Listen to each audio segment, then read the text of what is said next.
hello out there to all my friends. This is Blind Dad Does. My name is Ira, and I hope that you guys are having a really good night. It is a little bit of a late start for us tonight, but that's okay. That is super loud. My goodness, sorry about that. That's okay, though, because, we've had a bit of a day, a little bit of a troubling day, I guess, but not too bad. Just, kind of more of an ongoing sort of thing that has been going on all week for poor Jolene, who is currently vacated from her chair. So I will turn her scene off. There we go. We'll just wait for her to come back. But hey, Dr. Napkins, how you doing? How you doing? Are you feeling any better, man? I haven't heard from you for a little while yet. So, like, are you doing okay? Are you getting recovered? Everything turning out okay over there? And have you gotten any rest? That is the big question. Have you been able to get any rest? We've had a lot of it. Hello there, strange man in a strange land. Welcome to my nightmare. Welcome to my nightmare indeed. Hello, Robin. How you doing tonight? Are you feeling any better too? You guys worrying me to death? Always worrying me. It's terrible.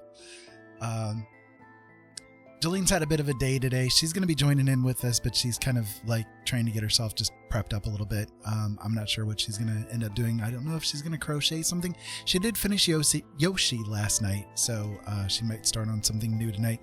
She's not sure. She might just kind of like sit and chat for a little while. It just kind of depends. She had a bit of another physically hard day today again. The things that we were discussing last night, they aren't any better. So, yeah, we're concerned, trying to figure out what to do with it all. But I'm sure that she will happily discuss all of her issues when she comes back on. Yeah, otherwise, we're getting a little bit of a late start tonight. I kind of had a late start today, in general. And so trying to play a little bit of catch up. So basically all good now. Just got to get over the extra mucus in my throat. Gotcha. Okay, well, I'm glad that you're doing better. We've definitely been concerned about you. So,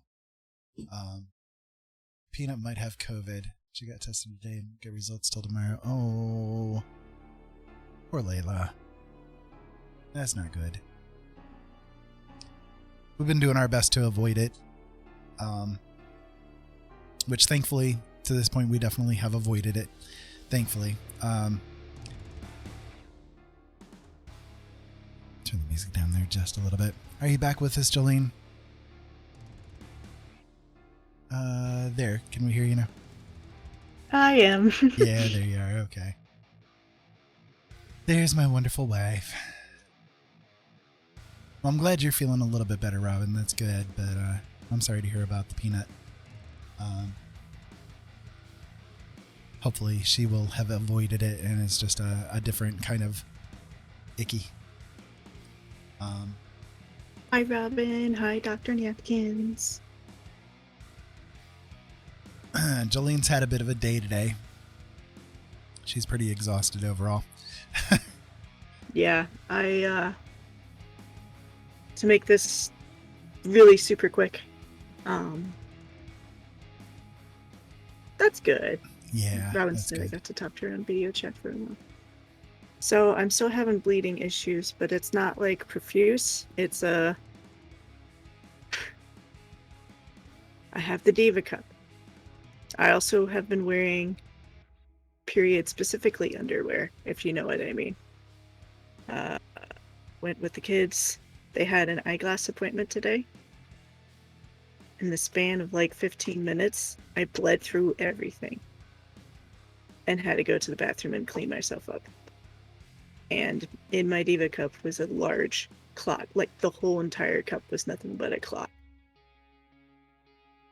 I was like, what's going on here? Because this is like the largest clots I've ever passed, And I was cramping badly. Called gynecologist nurse. Said she's not concerned about it. Wanted me to switch to pads to see if I bled through too much. I didn't.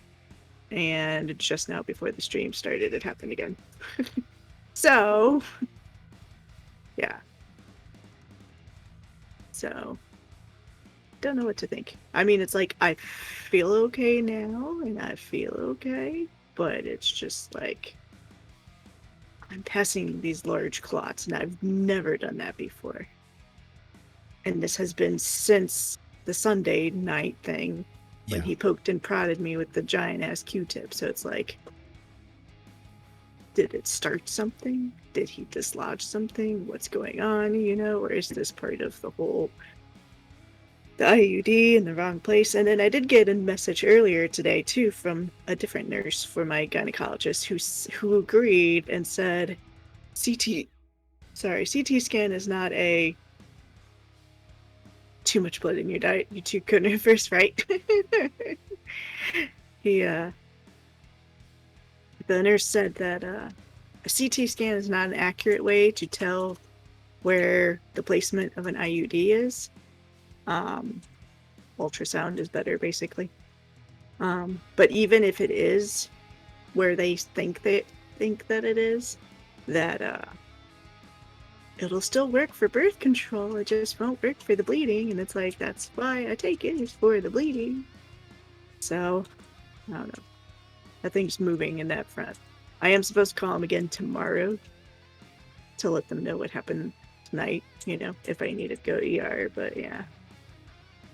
I never had IUD because my aunt had trouble like that and it scared me. But thanks to endometriosis, I had horrible periods that were always like that. Yeah. See, I've never, even before the IUD, I've never really had clotting in my periods. Yeah. Like, not.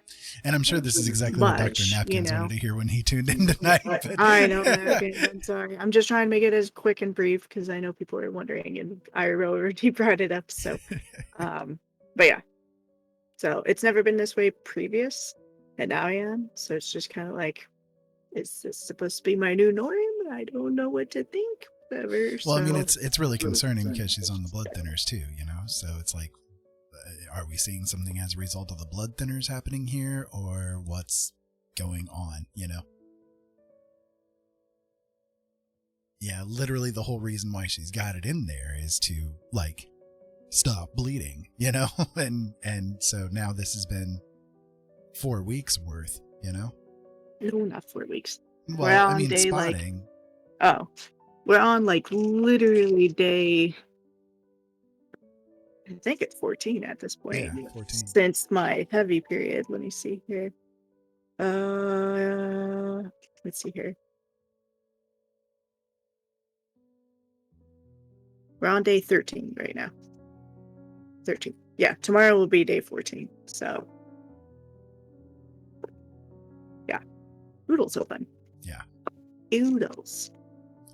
I may as well keep my bullet journal. I'll eventually use it. I may as well. So yeah, it's just kind of a matter of trying to figure out what to do, what the next stages are, what are we going to do from here with everything that's going on, It's a big concern. I worry for her, okay? I'm sorry. I worry for her. I love her.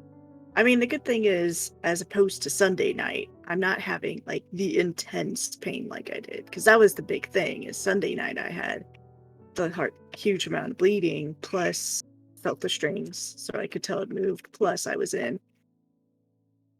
So I haven't had it since, so it's like, as it goes on, I'm not as concerned, but it's still like, this isn't normal for me. Is this something that I should continue watching? Is this something that needs to get checked out, So, yeah, Amanda has been having them 3 weeks long and then 1 week break and start over. Oh, I can only imagine, yeah. I mean, to be really honest, 2 weeks of a period is not really unusual for me. That's kind of what I used to do previously. Anywhere between 7 days and 2 weeks is how my periods usually lasted. But they weren't heavy the whole time either.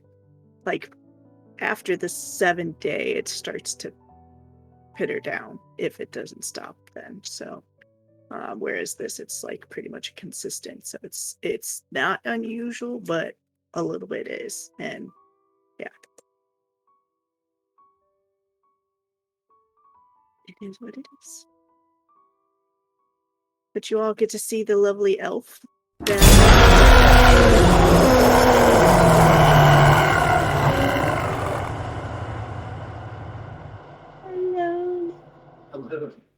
Hello, Lillian. Oh my goodness. Hello. That woke me up. How are you doing today? You saw me jump on that one. Yeah. Hello. We were just discussing some of the things going on with Jolene. She's still been having a lot of issues. Been really getting worried about it, you know. Couldn't resist. How's the school going? What's going on with it? Has this week been getting a little bit better for you? Also, Lillian, I don't know if you saw or knew, but I did finish my Yoshi too. Yep. If you want to see. I don't know. Like, I already have an idea of what I want to crochet next, but I don't have the yarn for it. So I'm trying to think of what else I want to crochet in the meantime. And then you can see up here, the piece that I was working on last night, I really seriously retooled it, like in a big way. And so this is kind of like the point that I ended up with. I'm kind of digging how it looks at this point in time. I like it.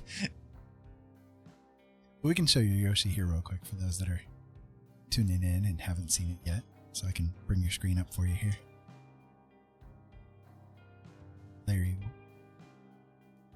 She said, nope, my first exam is next week, so I'm studying until I'm blind. But I started my vacation from work today. Oh, yeah, that's cool. And may I see Yoshi? Yes, you may. Give me 1 second here. Well, at least you got a little bit of a break going anyways. That's good. Yeah. All right, here's my Yoshi. It's my first time using safety eyes. A little eye type thing. I crocheted him to have the little mouth open because, you know, you usually see him with the mouth open, so. It's a little bit of turtle shell and everything, so. Yep. That looks commercial. Oh, thank you. Yeah, I really like how it came out. Oh no, Robin said, siren went off right after the jump scare and gave me a heart attack. They're just letting us know they are turning our water back on. Oh my geez. goodness. That's a heck of a way to tell you the water's on. He would have stood on his back and fight Bowser. I love that. Well, thank you, everybody. I'm not sure what to crochet next. Like I said, Hi, Infrafan. I have... Yeah, I'm sorry, Infrafan. I read your comment, but how are you today? You'll have to pardon Jolene. She's a little out of it today, so. So the question is, would you drop him to make a jump? No. Yoshi is too special for that. Him's too precious. So for those of you guys not aware, I did announce it yesterday, but I can let you guys know again today. As of yesterday, I now have prints available. I have about 20 of them set up right now, and I'm working on getting some more of them input into the system, but it takes, because of the way my eyes work, it takes a little bit of while to, you know, get the information in and to make sure it's all looking correct and all that kind of stuff. So it like takes me about a good 15 minutes to do each one of them. And I was like, I can't do any more right now. My eyes are way too tired to do this right now. So I will add more over the coming days, but I've got some of the ones that I think will work really, really well as prints already in there. So like the Spore one that's showing right now, that's one of them. I've got the Hat Man, you know, everybody seems to want him. So I've got that one in there. Most of the prints are set for 12 by 16 size, and then a couple of them are 8 by 10 because the resolution of them, I need to kind of like retool the resolution of the picture itself to make it so that it'll fit better in the bigger size. But that'll come in the coming days too. I will do it so that they are also available at smaller sizes too. But again, like I have to do each of the sizes as their own custom URL thing, you know? So it's like I can't just like put it in there and say, okay, here's the sizes I want available or something like that. It's a little bit of a pain in the butt. So what I'm going to do is like, okay, the company that I found, the prints through them seem to be really good quality, and it's not too bad priced either. So I do think that it'll work out. And if people do order it and it doesn't look good, please let me know so that I can make sure to switch companies out. Welcome, new recruits, to the land of the future. All recruits report to orientation, that is all. Thank you. This is delightful. I love being here. Thank you, Lillian. Thank you so much. By the way, God, I deeply appreciate it. By the way, in For Rain, he uses Photoshop. Yeah. So primarily I use Photoshop because, okay, I started off years ago doing photography, and as my blindness kicked in and I could no longer do the photography, I pretty much gave everything up for years. Last year, I decided I wanted to try to do painting, and I knew that I couldn't do it traditionally because for me, like the paints and the easels and the brushes and all that kind of stuff, I'd have to be like so super close down into like the canvases and stuff that I think it'd be a little dangerous for me to do it, you know? So I tried doing things digitally, and what I found out is that the easiest way I can do it is through Photoshop. They do have, like, Photoshop does have pretty powerful like painting skill or painting tools that are available. So I have tried doing Corel Painter. I've tried doing Clip Studio Paint Pro. I've got CSP. It came with my Wacom tablet that I bought a while back. And I tried out the trial for Corel, and both of them are good, but I know Photoshop a lot better. So I have an easier time using it because of, again, the blindness, you know, it's like less resistance, you know, since I already know how to make things happen in Photoshop. I'd have to relearn the software all over again in a different program, and that's a little bit too much for me right now. So for right now, I'm just using Photoshop, but I think that it works out okay. I do have a lot of different brushes and textures and that kind of thing that I can make use of in it, and I enjoy it probably the most. Corel Painter was okay. Like, I did enjoy what was going on with it. However, the one oddity that was going on with Corel Painter is that, okay, so like, I'll show you an example here with the painting here. So as you can see, like if I make this brush like really big, you guys can see it's a big circle, right? And if I do, let's try this one here. If I do this, you can see the shape of it, you know, the big square, and there's like spots and all that kind of stuff in it. Okay, so in Photoshop, if I was to, let me do a new layer just so I don't screw things up. I think I screwed things up. Where is it? There we go. Okay, so if I do a new layer and I paint on it with like this brush, okay, you can see like the brush I can see the edges of the brush. I know exactly what the brush is doing, right? With Painter, for some reason, it would show the brush shape. So it would show like this textured brush, right? But as soon as I hit the tablet with the pen, that brush shape disappears and it turns into a weird icon. And my thought was, okay, if I'm using a program that was designed from the ground up to emulate traditional painting things, it seems really stupid to have the brush turn into an icon so that you can't see where the edges of the brush is, you know, like it doesn't make any sense, you know? So it was undoable for me because I just could not see like what I was doing well enough for it, you know? I liked how the brushes worked, like the way that they acted, you know, when you were doing the painting and stuff, but that the fact that you could not see the edge of the brush so that I could know where the paint was going, you know, I'm just like, no, that's just not doable for me. So I don't know, maybe if it's like, if it was a setting that's weird in the program, or if it's just how the program is in and of itself. I mean, I went through all the settings and I just couldn't figure out how to make it happen, you know, to make it so that the brush would look the same regardless of whether I'm pushing it down or not. So I just kind of walked away from it. And unfortunately, the program is so super freaking stupid expensive that I don't want to just buy it to try to see if I can get it to work again. You know what I mean?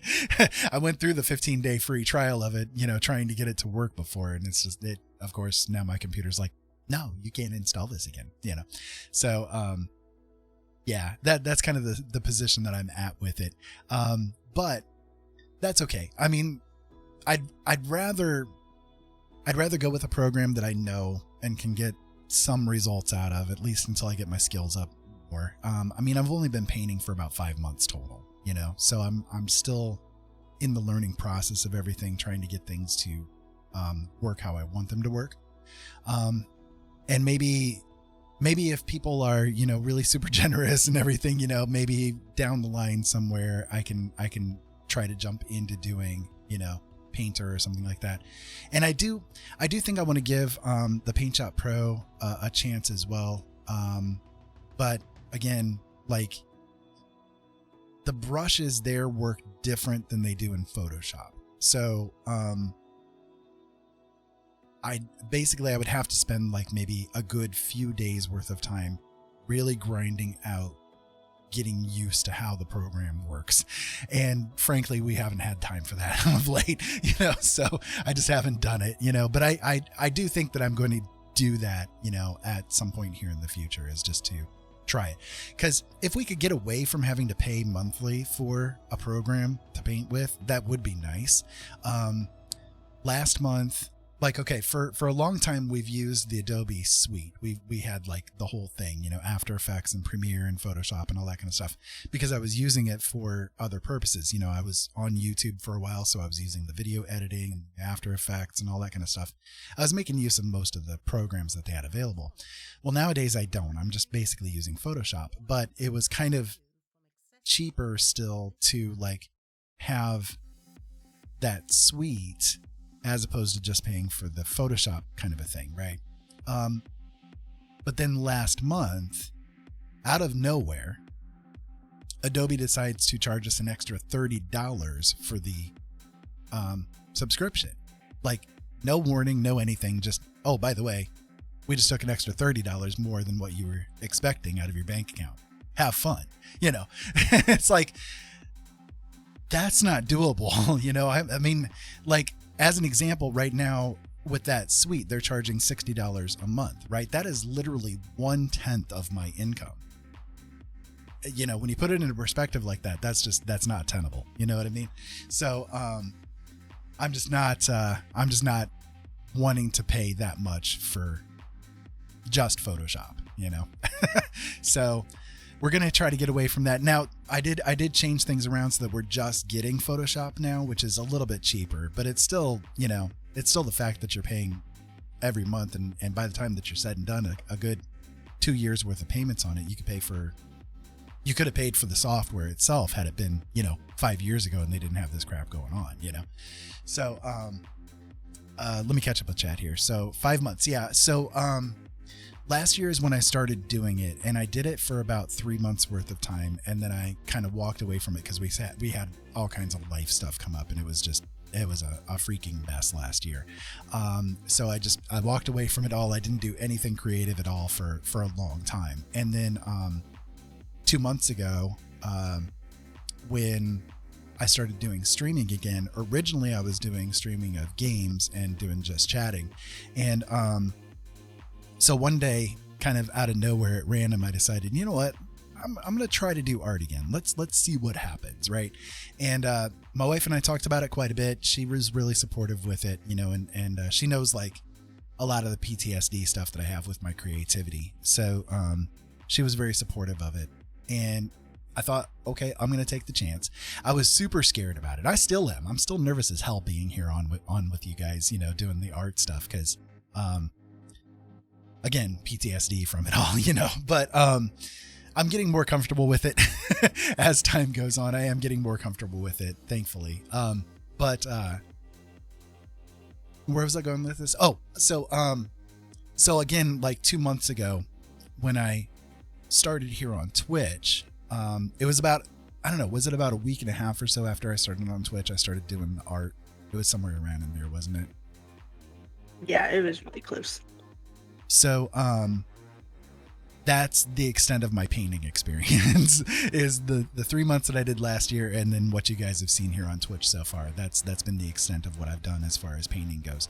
I do have the photography background, so I know like, yeah, and when how he says things can work and stuff, photography, but it's yeah. not just photography, it's photo manipulation. So there is slight painting in the sense of A tad, yeah. color, using it to do specific color touch-ups and stuff. So I mean, he's done it for a while, just not in the full-on, this is nothing but painting, Yeah, in but fact, it's not. if you want real quick, I can show a couple of examples of like the photo manips and stuff that I was doing back in the day.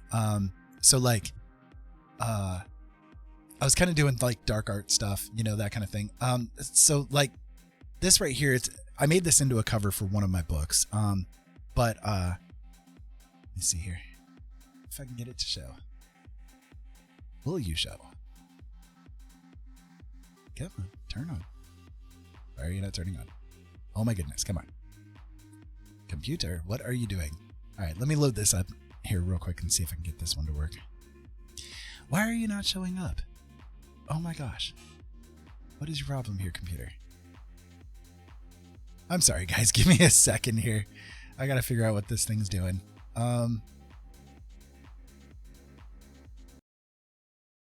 Switch it around here real quick. Yeah, for some reason it's not showing. Well, that's not good. There we go. Okay. Thank you. Sheesh. Okay, so yeah, again, this is the cover that I made for one of my books, and this is like based off of one of the photo manipulations that I did. So pardon the text, but you guys will get the idea that this is like what I would do. So this was an example of like me putting 3 different images together and then painting in like the flowers and stuff. So I did little touches of kind of what would be considered painting, but not full on painting from like the ground up. You know what I mean? So mostly just did it to like touch things up a little bit. Yeah, actually this kind of gives you maybe another example. Same kind of image, or same image. I just kind of like touched it up differently. So I did it a little darker and that kind of stuff. And then, let's see. Yeah. Okay. So this is, one of the covers that I made for the short stories that I write, just kind of like putting things together, a little bit. And then,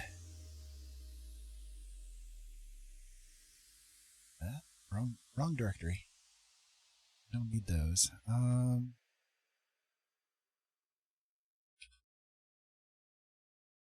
Sorry guys, I'm trying to get one pulled up here for you. Oh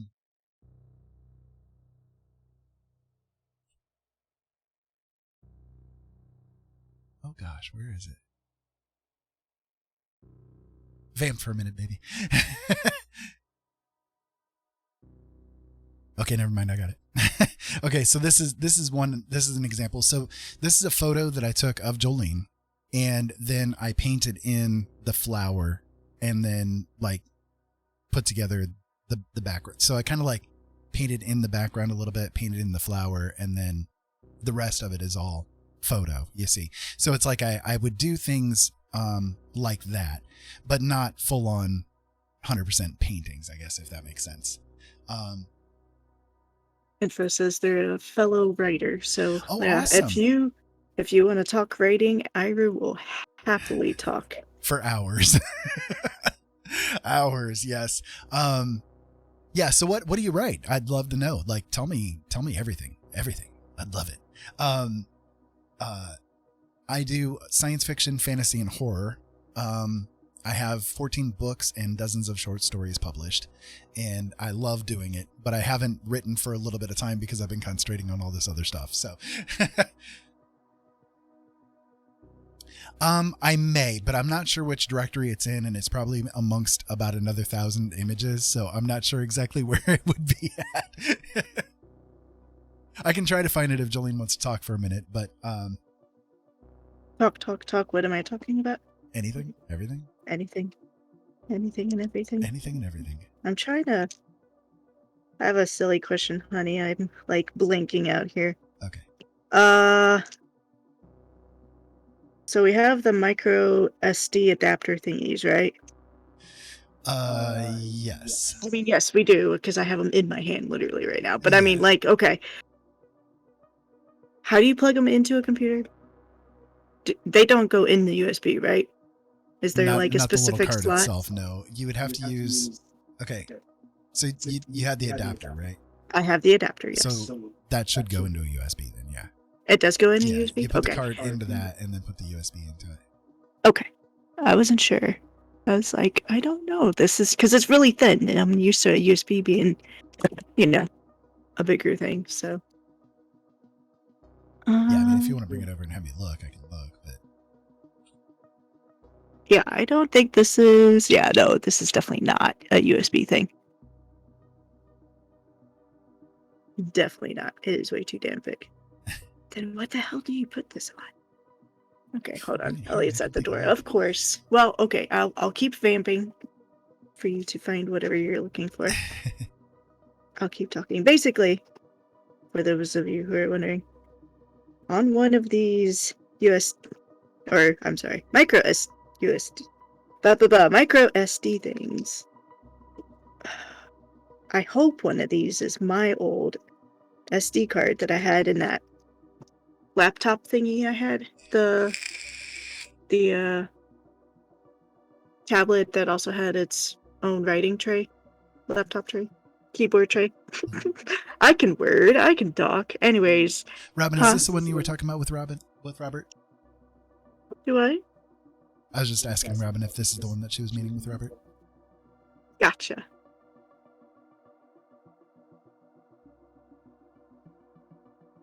Go ahead, baby. Sorry. What happened? Oh, yeah, duh, because I just unplugged my mouse to try to... Oh, that one. Okay.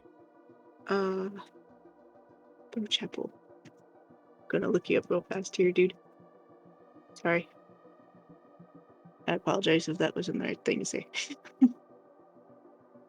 You have a...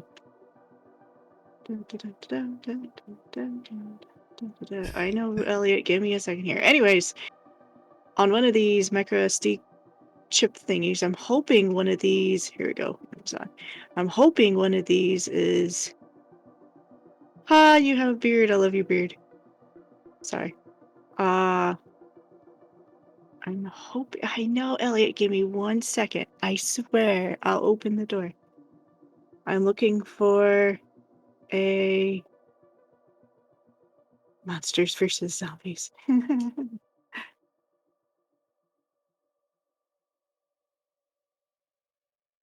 reading the book titles.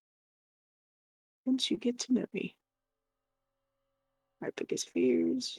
Yeah, unfortunately, Robin, I'm not sure where that one is, honestly.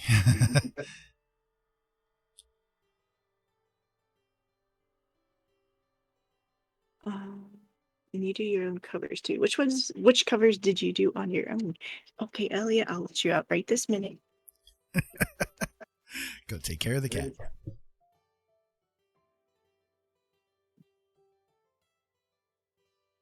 So yeah, on one of these SD card thingies, hopefully one of these is the one that was in my laptop thing I was just saying, because if so, I have like crochet patterns in it. And one of them might inspire me. Excuse me. And at the very least, my if nothing else, I could maybe do one of the Star Trek figures that because who from Star Trek has passed that I am missing? I know the one that did Nog. There's Nog, there's Odo. Odo. Oh, see, Odo would be easy. Yeah. I could do Odo tonight. Well, not tonight, but I mean, I have the colors. I could easily do him. And Nog's, then there's I don't know if I could do Nog. Anton. I can't remember his name. The one that played Chekhov in the new Star Trek universe, the JJ Trek. Oh, okay. Gotcha. I get you. Anyways, the pattern for the Star Trek guys are on whatever one has that. So if nothing else, I can Gotcha. just, Okay, I'm sorry. Robin said no, the Archangel one. Yeah. Did you already show it? I catch which one she's meaning. Okay. I'm not sure where that one's at. I can try looking again here, And but then I'm not sure. Info Fran said year 47 by year's end, all the artwork from my children's book, Once You Get to Know Me, and the cover for our biggest fears. Oh, that's pretty cool. Here, I'll put this Once picture You up Get here to just Know Me. in the meantime. So what kind of genres do you like to write, Infra? And as far as like podcast stories and that kind of thing goes, are you meaning like audio dramatizations? Because I am totally groovy with that. I do those myself. I do like I said, I write horror, science fiction, and fantasy, and a lot of my short stories I have made actually audio dramas out of, with full-on sound effects and music and voice work and everything. And I play them on stream here once in a while too. When there's not much conversation and that kind of thing going on, I'll pop one on, just to have something to listen to. Robin, I found the one. This is the one here. This is the one that Robin was talking about. So this is like an example of one of my old things that I did, where I did both paint stuff and photo stuff, like mixed together. So didn't turn out quite as I would like it to have, but I think it's really cool. Otherwise, but that's kind of what I would do. So like before last year, that was kind of the extent of my painting experience. So then starting last year, I decided, okay, I can't do the photography anymore very well. Because I can't see, so I decided to try to do, painting, and I learned how to make it happen for me. So I do things a little bit weird, compared to what a lot of people do. But the process works out okay for me, I think. And I'm still like getting a full on handle of everything. I'd like to be able to, do more. Over the past week or two, I've been working more specifically on doing faces because, well, I don't see faces in real life. If I look at somebody, I don't see their face. So, it's kind of been years since I've seen a true human face. So I've been trying to like get a better handle on how to like bring it out better, on the paintings. So, yes, this is just an adapter. This would not be something to slip into USB. Yeah. Somewhere we've got an adapter. It's a USB adapter that has a slot on the side of it that has one for this size and one for the small size. And you can just stick it in there. It's not the red one. No, it's kind of a black colored one. If you know where that little porcelain bowl thing is, it was in there. Oh. Yeah. Okay, then it might be in there.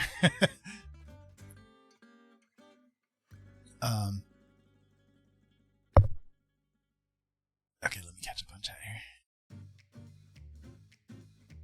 Oh, well, nobody said anything, so okay. There's nothing to catch up with. But anyways, yeah, so yeah. Post-apocalyptic genre is definitely one of my favorite genres. I love post-apoc.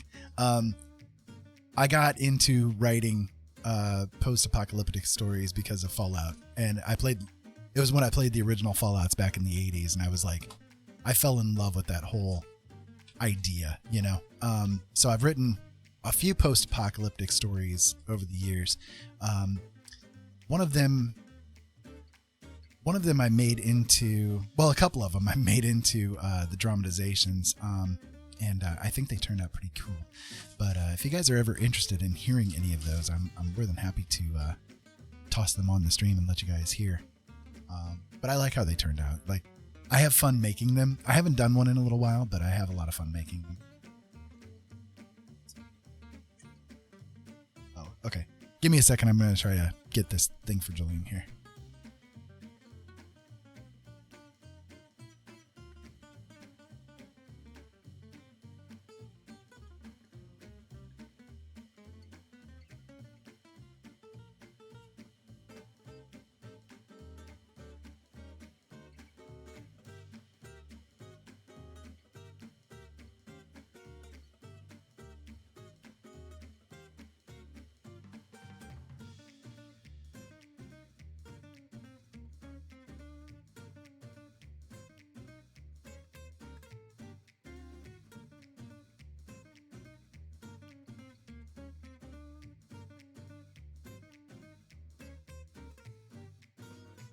I'm sorry, my love. I hope one of these is what I'm trying to find. I keep annoying you. I have rescued her now, so hopefully Info that'll help. said audio drama I've written for No Sleep. Oh, honey. No Sleep is freaking awesome, man. I've always wanted to send my stories into No Sleep, but I've never done it.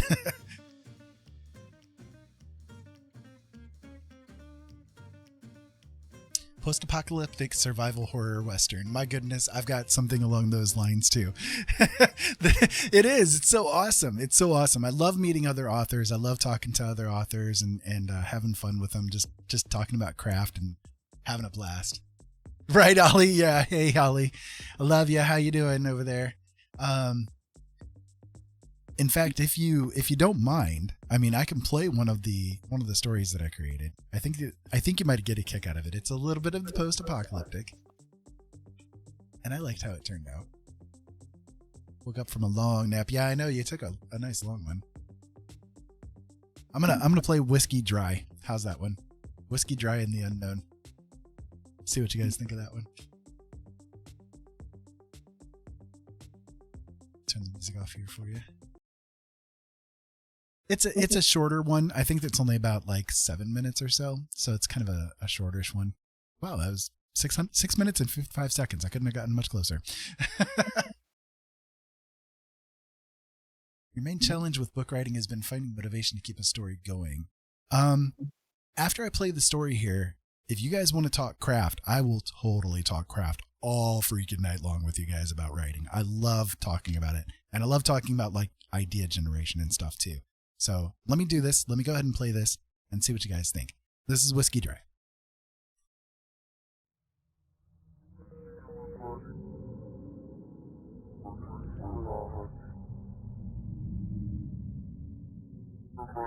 Awesome stories by Ira Robinson. Whiskey Dry and the Unknown by Ira Robinson. Dust swirled in small eddies as he lifted the glass to his lips, squinting his eyes against the scent wafting from the brown liquid inside. One swift gulp, and the entire contents went down his throat. The burn was instant and satisfying, a sensation he'd not felt for more months than he could be bothered to count. The place was a lucky find, abandoned like so many other spaces that had once harbored humans in masses in numbers beyond count. So many, each going through their days without any sense of what was to come or how it would all end. More dust joined the eddies along the floor, picked up by the soft draft seeping from below the doorway, cascading from his large-brimmed hat as he shook his head. Scintillas of light sparked with the motes, chasing one another through the old building. He slid his eyes further, the white glows of the sun rays eating into his brain as the whiskey suffused through his blood. He could stay in this place, at least for a while. There hadn't been a soul in sight for many days, and to find a building that hadn't been taken over by the forces of nature that had been so keen to wipe the memory of humanity away since the day civilization did itself in was a rare joy. To find something as magnificent as a full, unbroken bottle of whiskey on top of it was almost unnatural. To find an entire case of them held within the walls of this old bar, well, that was a miracle. A goddamn miracle. The burn still on his lips, the bottle tipped over the glass once again, the gentle slosh of liquid nearly covered up as the harsh gust slammed against the side of the building. A few crumbles of ceiling above drifted down to the dirt-encased floor, but he paid it no mind. The glass met his lips and he sucked it empty again. A whistling gasp pulled through his teeth as the burn blinded his senses. It, like so much else in the world that had moved on, was fleeting. The glass tinkled against the hardwood bar top and he leaned forward, his hands embracing his head as the dim glow of the whiskey high suffused his brain. His hands dropped to his side and he spun around, instinct driving his fingers to unclasp the pistol at his right hip. Wrinkle-lined eyes roamed from one side of the room to the other as he searched for what had made the strange buzzing. A moment, two, passed, but there was no sign of movement in the space. No roving band of horror-stricken and gut-hard survivors burst through the door. No animal, or what could be considered such in these dark days, growling as it made for his throat. Nothing. Only the wind outside and the settling of his own bones as he slowly relaxed his grip on the pistol and heaved a sigh. When it came again, his eyes were planted on the spot the buzz centered around. It had not been his imagining, after all. The small black device plastered to the pole in the center of the room emitted the noise again, a keening, high-pitched wail, almost pretty, if a bit muted. He rose to his feet, his hand once again on the gun, but there was no movement other than his own, no shadows slinking towards him, nor a hint of any life around other than himself. His brows furrowed as he squinted, fragments of memory coming back to him as the sound buzzed again, moving a step closer to the object on the pole. His mouth widened as recognition finally burbled through the whiskey and into his mind. The handset was in his hand before he could think to stop himself. The buzzing bell stopped as the receiver went to his ear, a familiar instinct from his much younger days. Static bleated into his ear. How is this possible? His lips widened as he mouthed a word, but no sound came from his throat beyond a soft choking. When he tried again, the word gasped out. Hello? The static crackled briefly as some mechanical connection was made.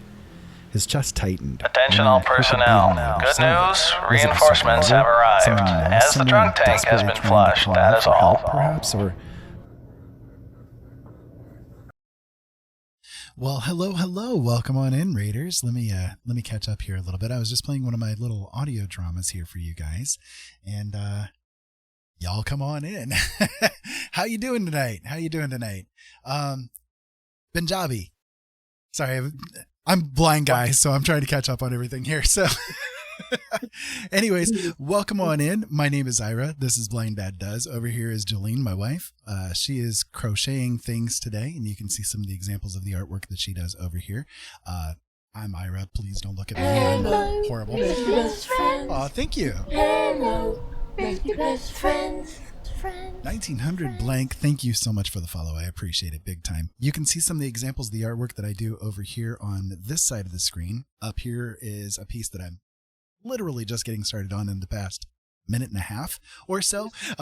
So it's going nowhere yet, but it is there. Otherwise, punches on the left, payas on the right. Make sure you tip the waitress. She's been on her feet all day.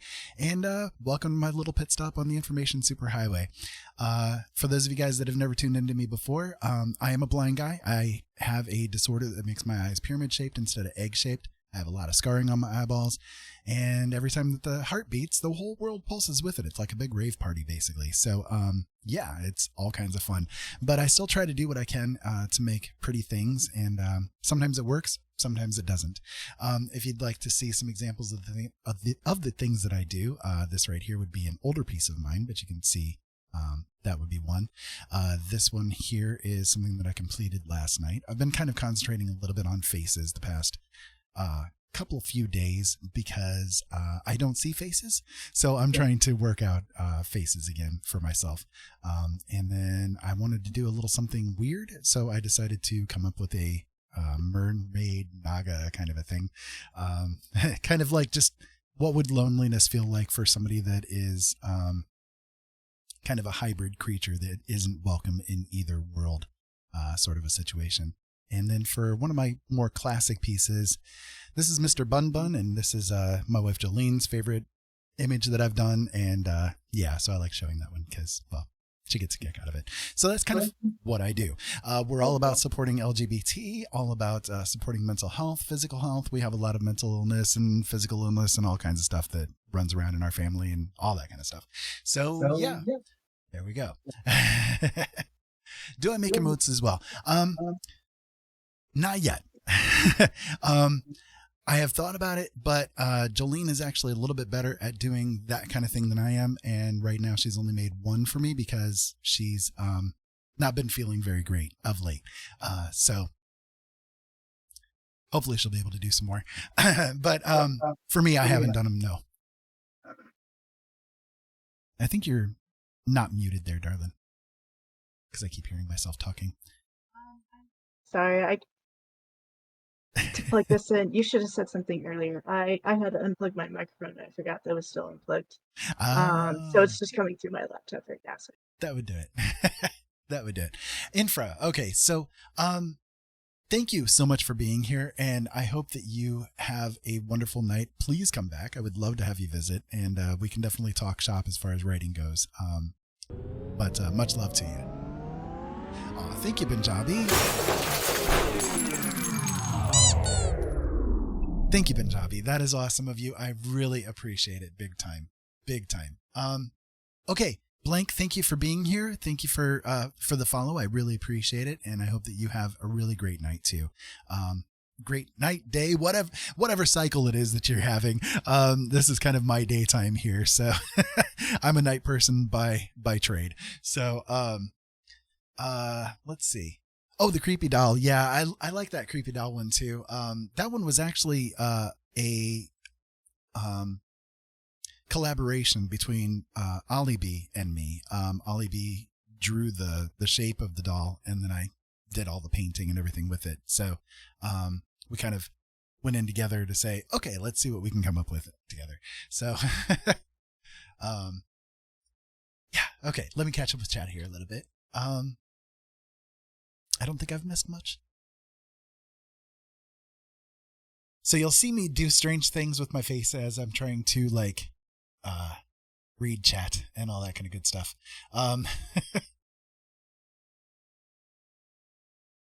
There you go. Okay.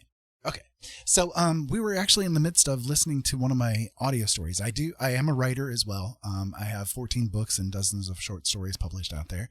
And we were talking a little bit of shop as far as writing goes, because I do make audio dramas out of my stories.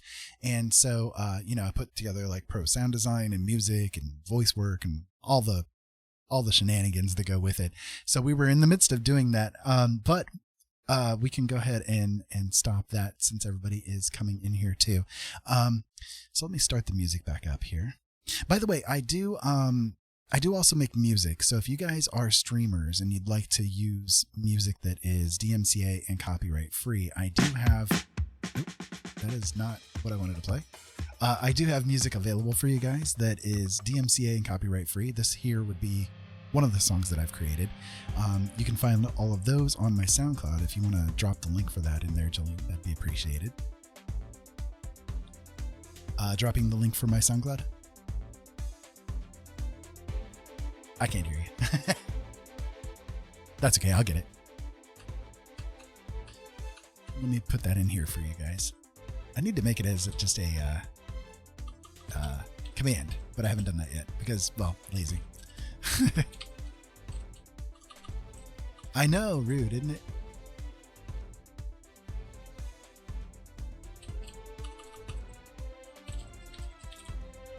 There we go. I think that's the one. I think that'll work. Let me click it and test it here, just to make sure for you guys. Yep, that's the one. So all the music that I've got created, I do have that there on that website, and you guys can make use of it as much as you'd like to. So use it and abuse it, enjoy it, and hopefully you guys will, well, enjoy what I've done. I think there's like 3 or so hours worth of music that's on there right now, somewhere around in there. I need to create some more. I haven't done it for a few weeks, but I like doing it, so I get a kick out of it. Yeah, but otherwise, you know, we're here. We like to talk about whatever it is that's on everybody's minds. You know, we're big supporters as far as like the mental health community, the physical health community. You know, she was born with like really major heart conditions. I've got fibromyalgia and arthritis, and obviously I'm blind on top of it all. I've got a lot of PTSD. I'm bipolar, you know, so I mean, it's like we're kind of like all about everything here. You know, we're all about LGBT as well. You know, we're bi, and we've got kiddos that are trans and poly, and, you know, I mean, we're all the rainbow here, you know? So, anybody that wants to come on in and just talk about whatever's on your mind, whatever venting things that you do. If you're an artist, please share your art with us. We'd love to look at other people's art and enjoy it. And God, it's just, we love having you people here. So, and Jolene, I think, is still trying to work on getting her sound to work. Is it working? Is it functional over there, darling? Or do you need to reconnect on Discord with me? No. That's not the issue. I got the thing plugged in, so I'm looking at it, but it's taking up. I can't have 2 things plugged in right now. Oh, okay, okay. It's blocking it, and I'm also helping Ollie with homework. So Gotcha. Okay. They were Then I asking will a job leave you alone. question, so yeah, I'm sorry. Then I will leave you I am alone. here. I do crochet, but I am kind of in the middle of like 2 things right here. But I'm here. I'm his wife. I crochet. You see some of my goodies. If y'all will give me like a few minutes, I will show some of the stuff I have that's not in the spinner. I have crocheted a Yoshi, a Kirby, a Cthulhu, and a Baby Yoda. Like, what am I forgetting? There's a bit of it. So we do a little bit of everything here, you know, and like I said, we're big about sharing other people's art too. You know, we believe in the adage that a rising tide lifts all boats, you know, so it's like we like to do what we can to support everybody out there. And that includes, you know, you guys coming in and dropping your art on us, and here you go, take a look, you know. So if you guys have any Instagrams or anything that you're really proud of, or you would like to have us take a look at, or anything along those lines. And I mean, I don't mean paintings and stuff like that. Anything is art, right? Anything that you create is art. So, you know, crochet and quilts and knitting and, you know, you name it, man. We're all about all of the goodies, you know, tumblers, resin stuff. Yeah, it's just, you know, we love looking at it all, and it's a lot of fun. So I'm going to go back to this painting here and see what else I can work out with it. I'm, like I said, I'm just literally getting it started, and I'm not sure yet what's going to happen with it. I've been kind of doing things a little bit differently than what I'm accustomed to, and it's a little scary for me, but it's been working out reasonably over the past couple of weeks. So I don't know. I'm still getting accustomed to it all.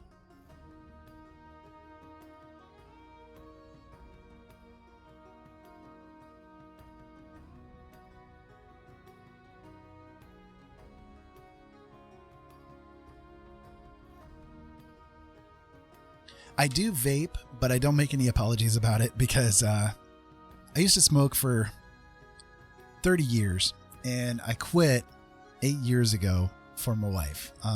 Again, she's got pretty severe heart issues. She was born with a big chunk of her heart missing, and she's got lung issues and all kinds of stuff, right? So whenever I would smoke around her, it would really bother her, you know, it would really hurt her chest and everything. So I, for her birthday 8 years ago, quit smoking because I didn't want it to be affecting her anymore.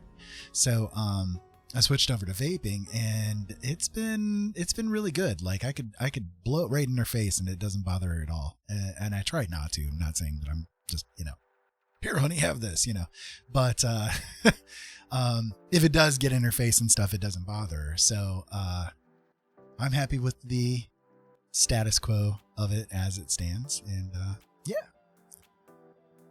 I make my own juices and stuff though. So I don't, I know what goes into it, because I control it directly.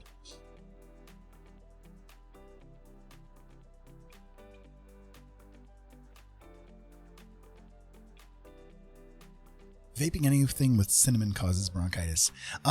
I don't think that it'll cause it like instantly, but I think that it does have a chance to, yes.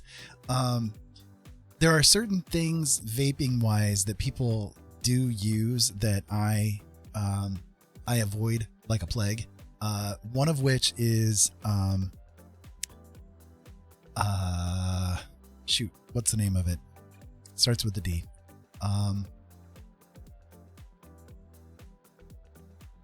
I'd know it if I saw it, basically. I'm sorry, I haven't talked about it in a while, so I can't remember it exactly, but it starts with a D.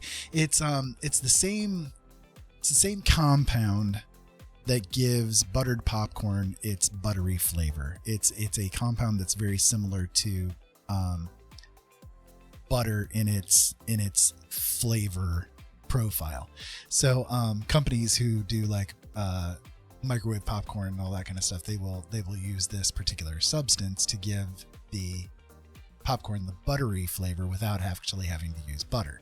And so people, like towards the beginning of vaping, people would use that particular substance to give kind of like the creamy buttery flavors in the vapes that they wanted to use.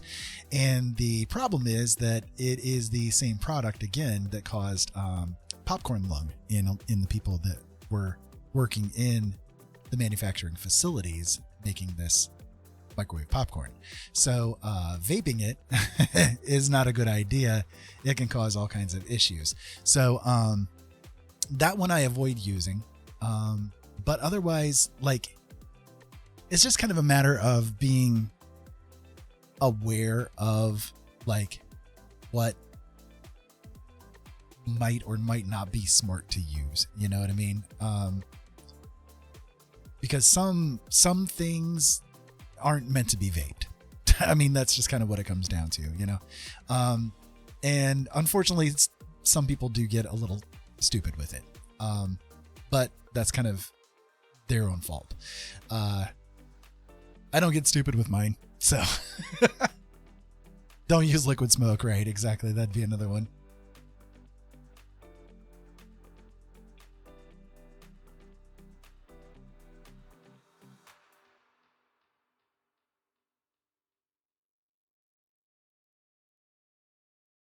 Yeah, that'd be a diacetyl. Thank you. Yeah, that's the one. Right, actual butter. You can't replace actual butter on popcorn, man. There's nothing else like it. It's just, oh God, I love good buttered popcorn. It is to die for. Love it.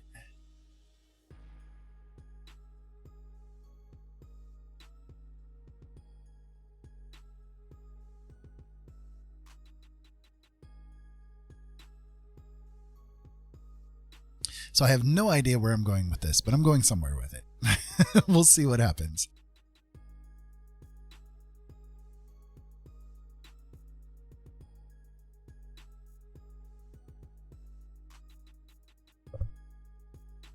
Buttered popcorn, 100% your weakness. Is that what you're meaning? I love, like, we have an air popper that we like to use, and man, I love just like putting the popcorn in, and then I'll do like a whole stick of butter on the bowl of popcorn. I mean, God, I love it. And now home popcorn. Thanks, Robin.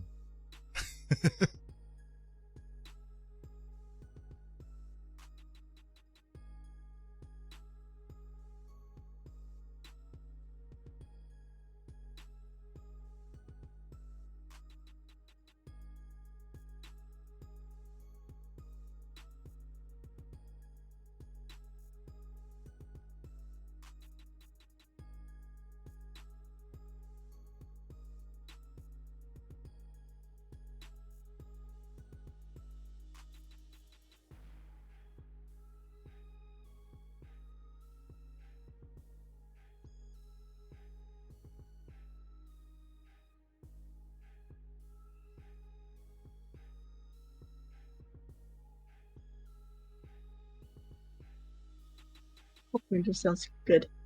I know I'm a little late here, but You have the steroid munchies, right? Yeah. so to explain what's going on my side of things, I was able to get that adapter thingy to work. And so I am on the, and I also put in the first one I put in is the one that had my, from what I can see, my tablet goodies, but I'm not seeing everything, so I'm kind of confused. But I'm seeing stuff, so yay. Well, hopefully you can get it to work.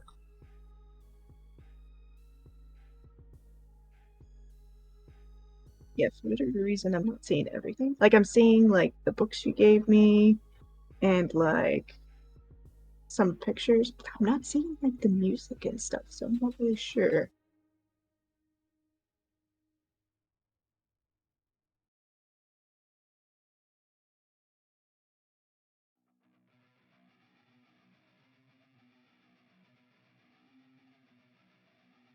Don't know what to tell you, darling.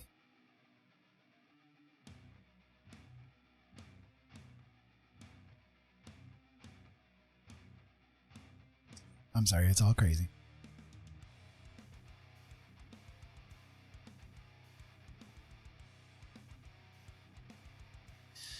This character has a very kissy face going on right now.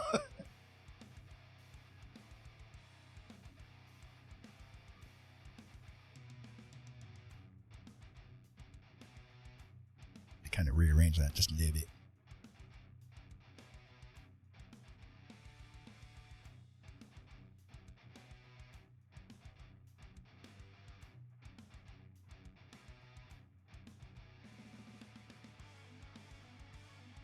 It's a little better.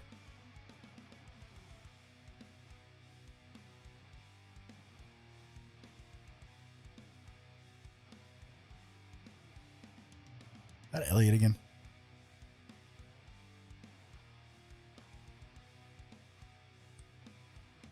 This cat, I swear.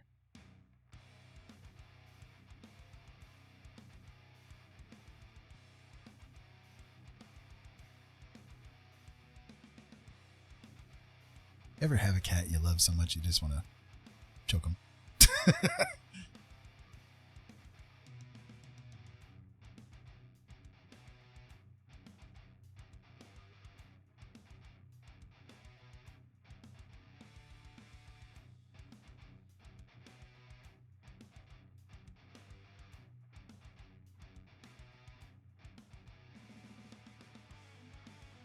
Don't get me wrong, we love him, but he drives us nuts sometimes. Okay, this is not the one I used. This is the one I did use, and then was given to your mom. This is not one. That's why I recognize some of this, and yet, like, there's a lot of stuff missing because it used to be mine. Gotcha.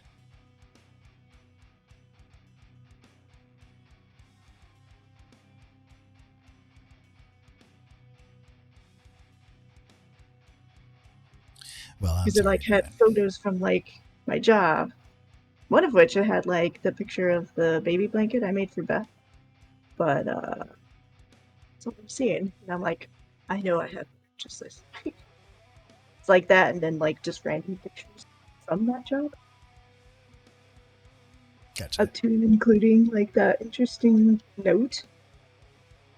If you there's like the weird note I had Yeah. left for me from the one person who like for whatever reason didn't think I was gonna show it to anybody else, where they was like, sorry I didn't do anything, I got high while on job or whatever. It's like, I am, but I'm not gonna cover you for this.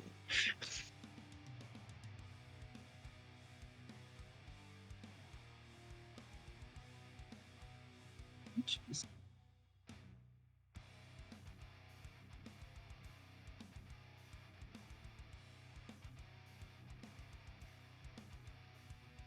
Hello, Ta. How are you? Hey, Todd. Nice to see you. Just getting started with an image here.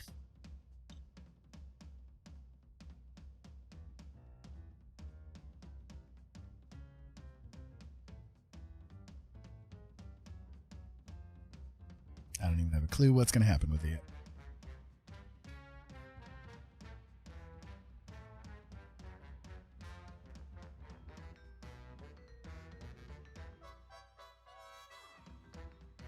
Yeah, I have better luck with the next one. There's literally a folder called Crochet. I think this is the one I was looking for. That could be.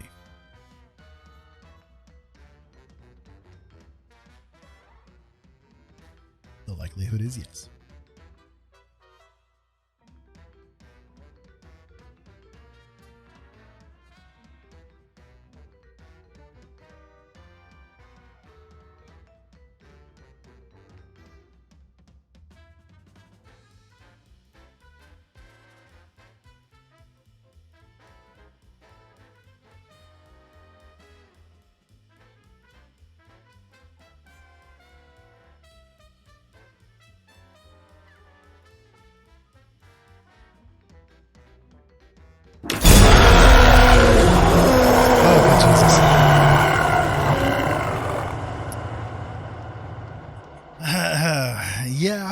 Yeah, Lillian did it.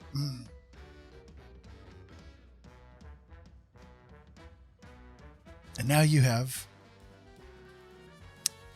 Thanks, Ollie. Love ya, kiddo.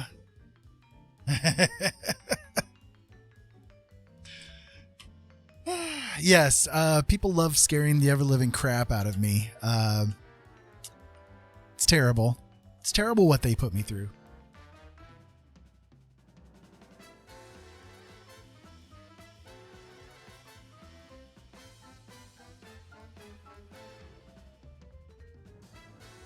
It is spooky season, yes, indeed. I also now have a new channel point redemption, too, where people can make me rant about a topic for a minute. If anyone's curious.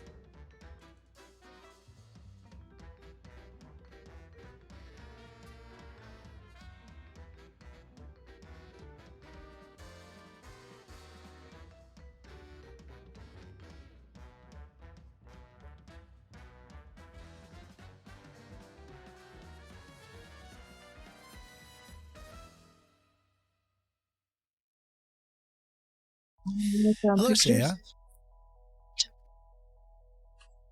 Hello, Shaya. How you doing tonight?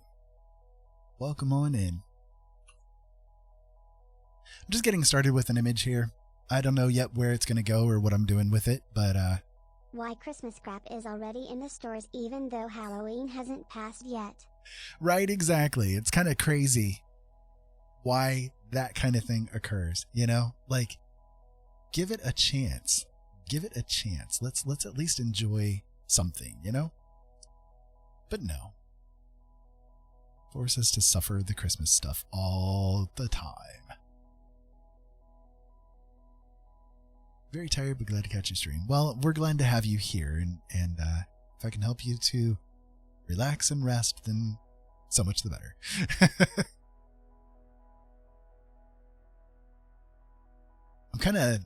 I laid things out grayscale, and I'm just trying to maybe lay out a different color scheme for this here.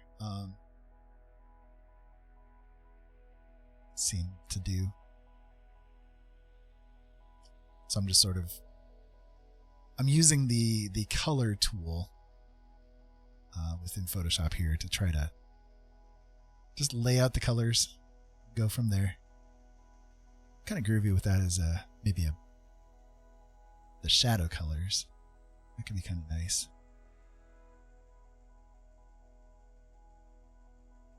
Oh, it was submitted as a rant, was it?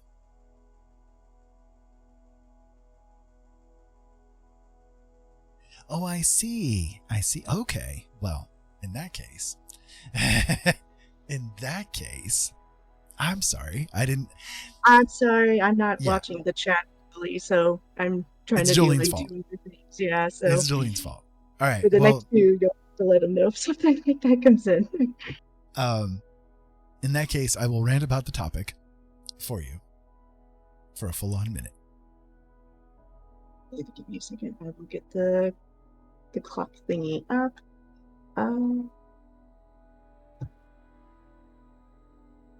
Okay. Is Jolene seeing my phone? Have I seen? I don't think so. I don't think you have, no. Are you part of our Discord? Can you drop it in there? Oops, that is totally not how you do that. 1 Discord, 2 Discord, 3 Discord. Ah.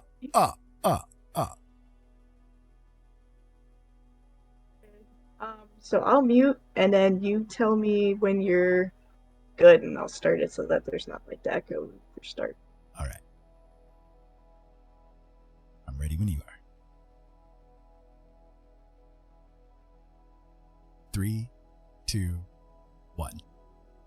So the problem with having the Halloween stuff getting preempted by Christmas stuff is that it, like every other season, it's sort of like when you are born on a holiday, right?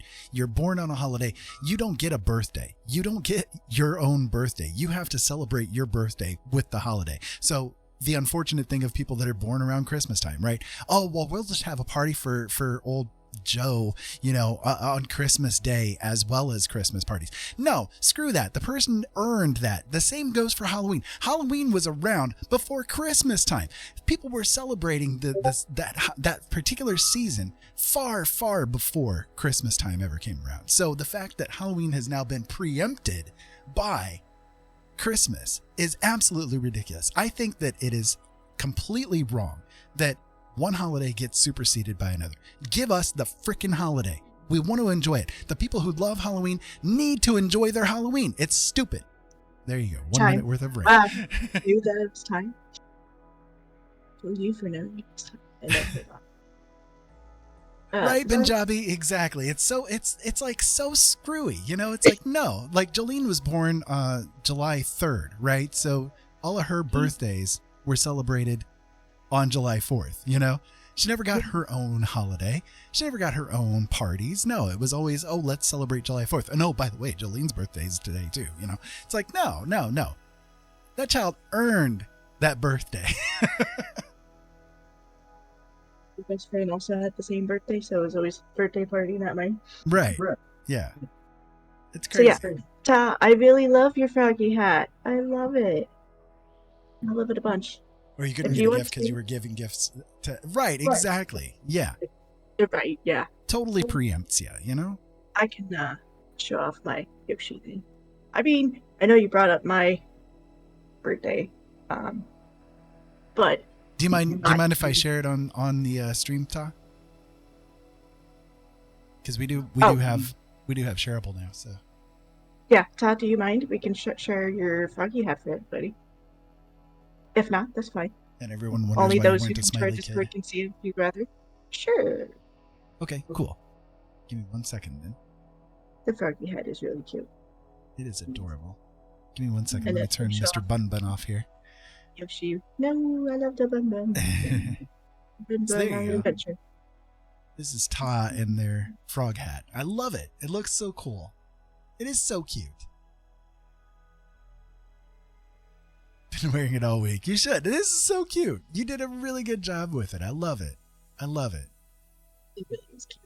I love it. It is so cool.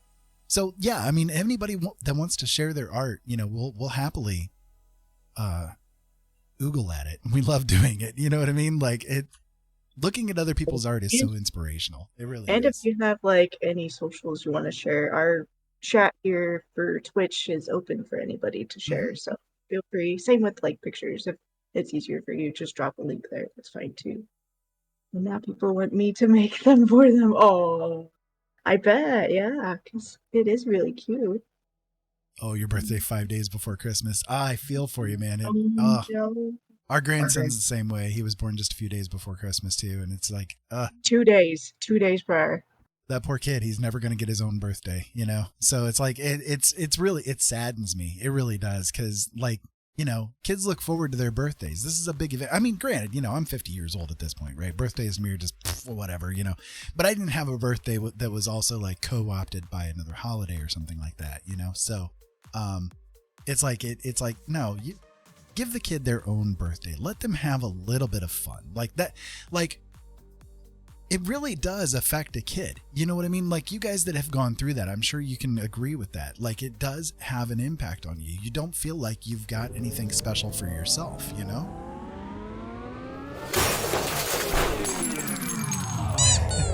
I mean, I will say, because again, you Less than, that's a cake for a Punjabi 75 smile. say so. It was always celebrated on the 4th. Technically, even though, yes, because what he didn't fully say is, yes, it was also the 4th of July, but I also have an aunt whose birthday is the 4th. So Right. we always celebrated both our birthdays, plus the 4th of July. But to be brutally honest, I didn't mind it because how many people can say they get to watch fireworks on their birthday? You know, when you celebrate your birthday, big Right. giant fireworks being put off by the city. It kind of makes up for it. Robin, you're 52 and all about your birthday, right? Yeah. I mean, to me, birthdays have never been a big deal, right? So it doesn't really bother me at this point in time. But I could definitely see why some people would, definitely. But it's like, it does have an impact, you know? Like, you don't feel like there's anything special for you, you know? Like, it's always combined with other things. Well, like you know, your aunt shared the birthday with you, you know? So it's like it's a combined party. And yes, you got the fireworks, but at the same time, like over the years you have expressed that, yeah, I wouldn't have minded having parties of my own, you know? So. Oh my goodness, your brother was born on Labor Day. He always got 3-day weekend. Oh, that'd be fun. Well, that one wouldn't be too bad. That one might not be too bad. Yeah, it's just, I don't know. It's sad to me, but I feel like holidays get the same kind of treatment, you know? Like, I love Halloween. Halloween is like the best. It really is. It's the best. And so to have it always co-opted by Christmas, you know, it's like, no, it's like Thanksgiving, you know? I don't celebrate Thanksgiving at all, but at the same time, I can see why people would be upset that it co-ops Christmas too, or that, you know, Christmas co-ops it too, you know?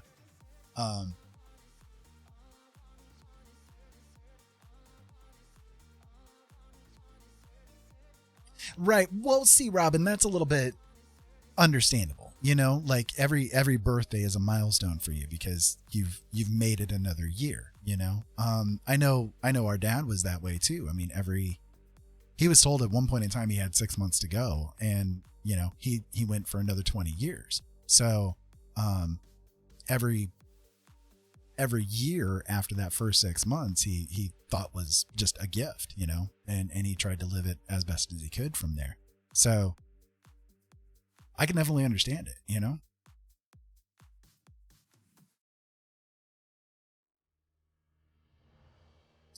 Well, thank you, Shaya, for being here, and please get some rest.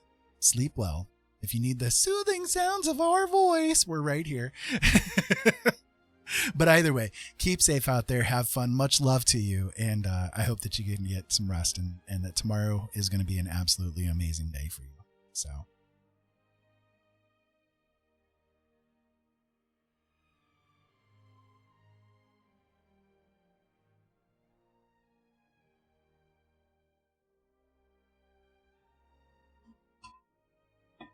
Yeah. So, right. Her birthday is Halloween.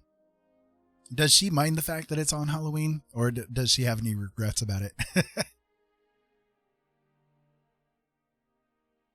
Lots and lots of candy for her birthday all the time.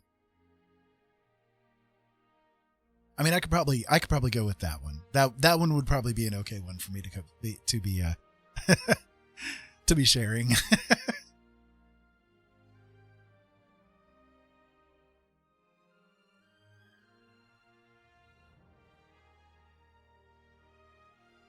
She's your haunted child.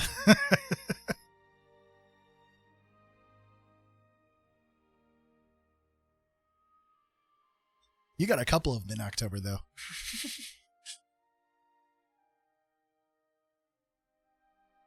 What was up with your haunted vagina?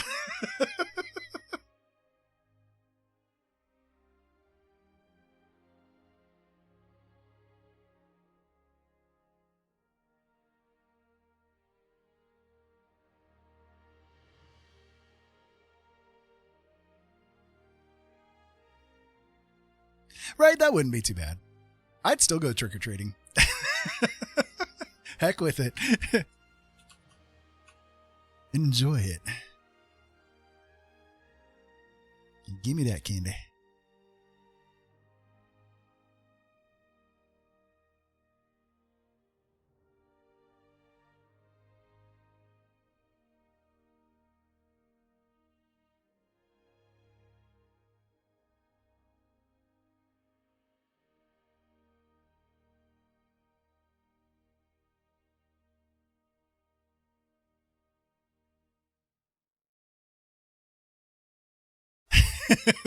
They're called bitchy cuddles, right?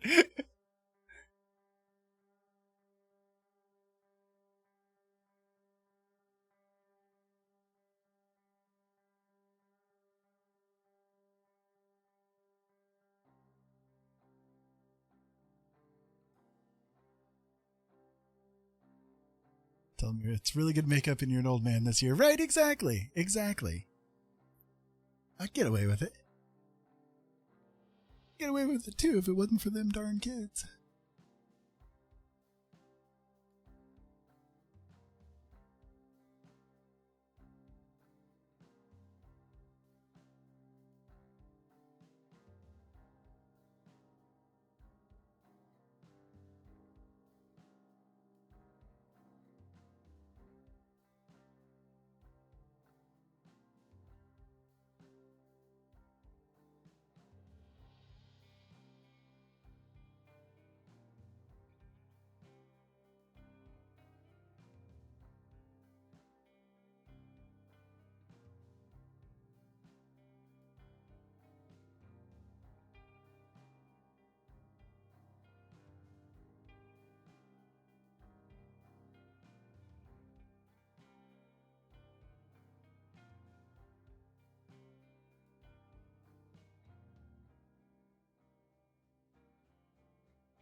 Robin, we have that picture. We can show that picture off.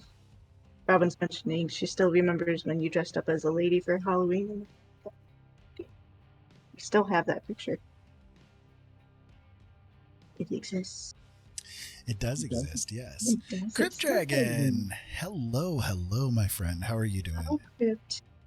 We drove near your neck of the woods earlier today. We had to go to Decatur for some things, so we drove near you. Real near you. I'm sorry, my English is really bad tonight. Real near you. That's really, really great grammar right there. Yeah, well, you're kind of cutting out a little bit anyways, so. Well, I'm using my laptop though too. Like it's my laptop voice, not me. Yeah, I know. Give me a second and I can plug my thing back in. How the hell does this go? There it is. It's just like, ah. Alright, give me a second here and I will plug my thing in. Yeah, you will.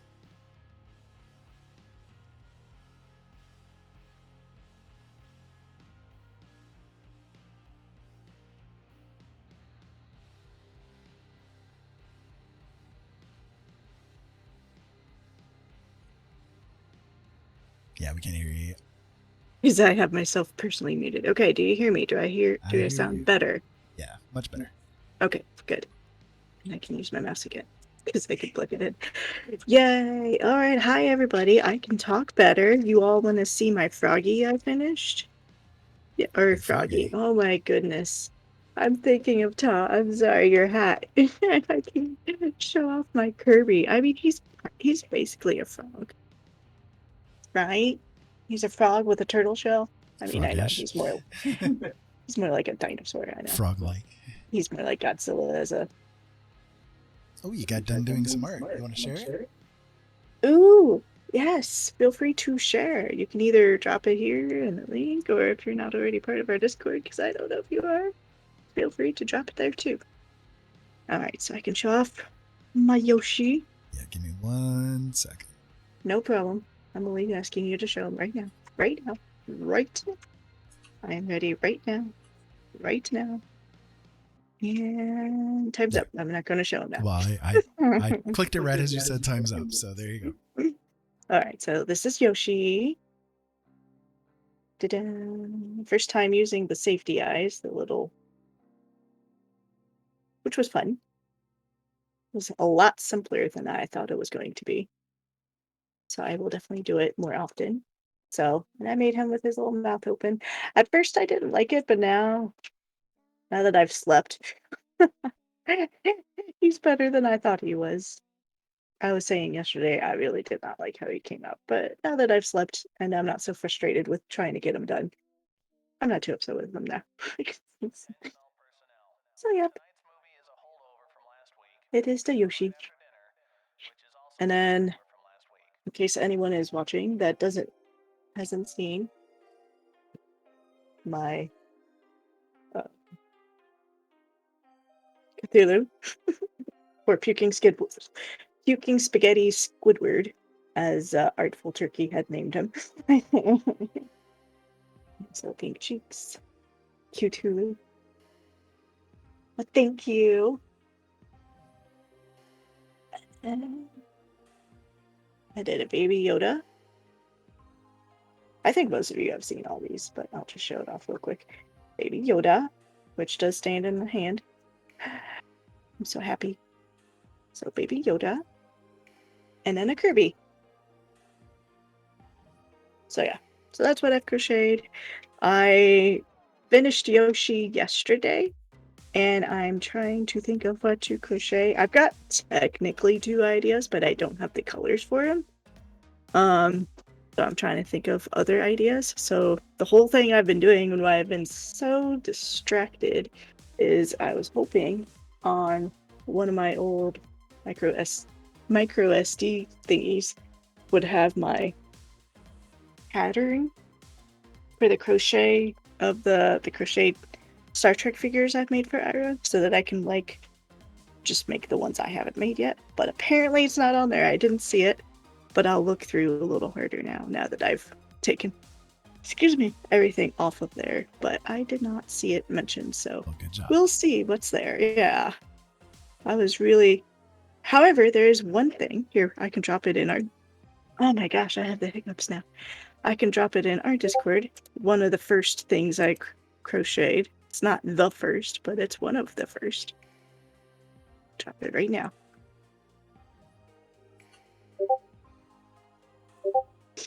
Alright, I dropped it. It's a baby blanket that I made for somebody. The left side has Doctor Who stuff, and then the right side has Star Trek. Zelda. There you go. So you guys can see it that aren't on the Discord. There you go. So yeah. The Daleks in the phone booth. And then the Zelda goodies. I can drop it in other things now that I actually have it. So yeah, so there you go. That was the only picture. I was so hoping that my picture for Worf that I've done was on there, but nope, it wasn't. So I don't have any pictures of Worf. Crypt, do you mind sharing if we share this one? Ooh. Ooh, I love it.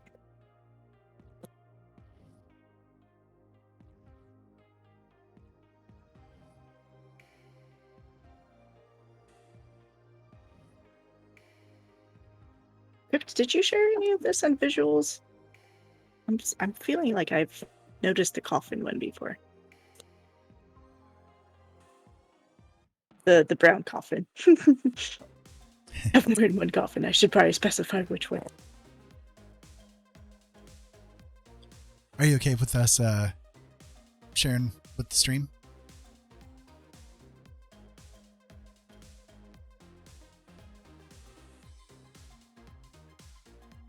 Because if you are, we'll totally share it.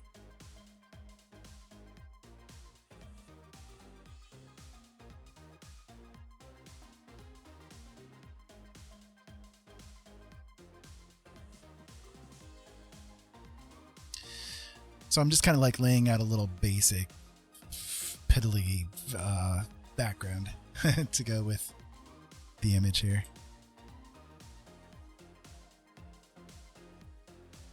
Nothing major.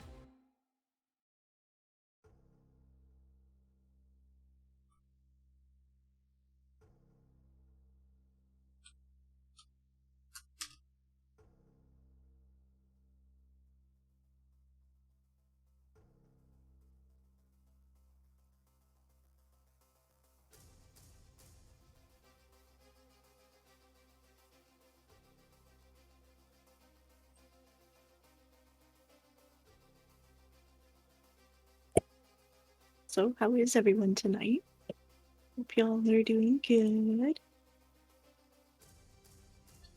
We are doing our best to survive. I apologize for being half here myself, but I should be here more so now. You should be. My goodness, Jolene. Get with the program. Or something like that.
I could crochet some slippers. I have a pattern for some slippers. Toss says, I need to wait another hour before I take my meds. Tired of the 6 a.m. wake ups. Aw. I'm sorry. I know what that's like. I have my meds that. What the heck is this a pattern for? You have your meds that what the heck is this pattern for, huh? What is it? It's just called crochet stitches. That's what I named it. And then I go into it and it's like flower petal, I think. Yeah, Crypt. Do you mind if we share that with the stream? Are you okay with that?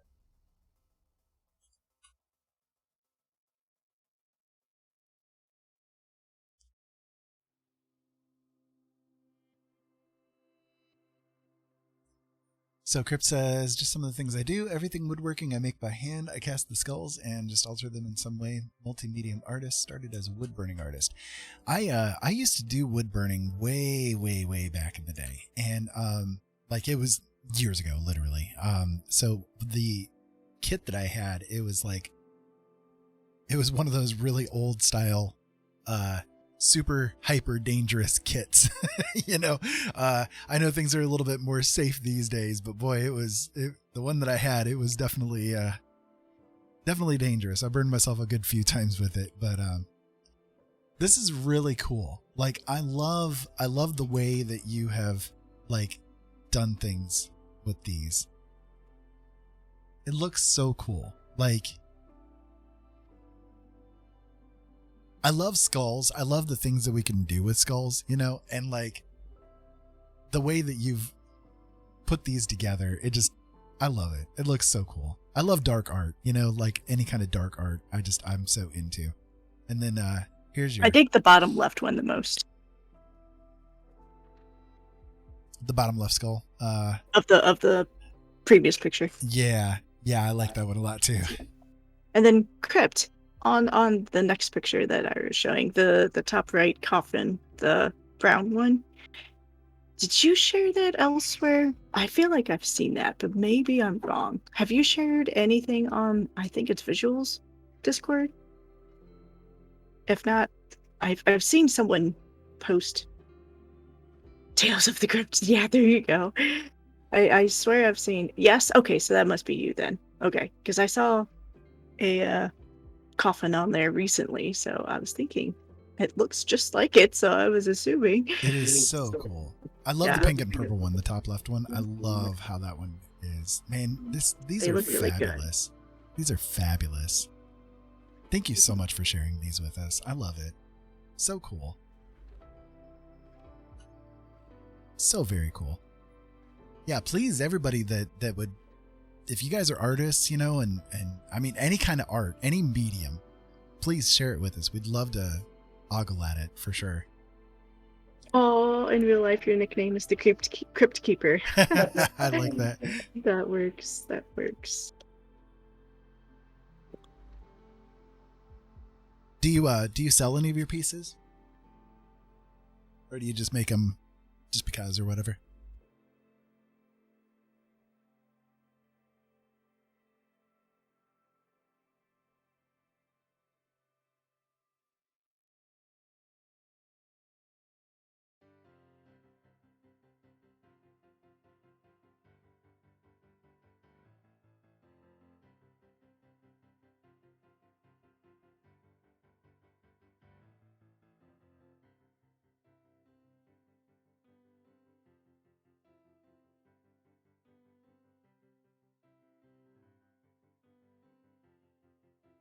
Full-time woodworker and artist. If you don't mind, like, dropping the link of any website or whatever that you have them on, go for it.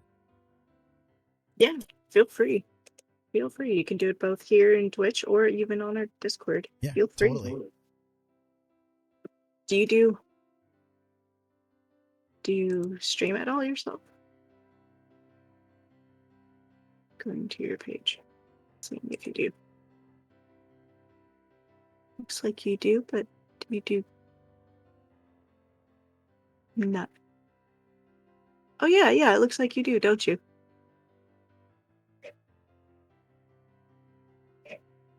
Do you? Am I following you? Yeah, I'm not.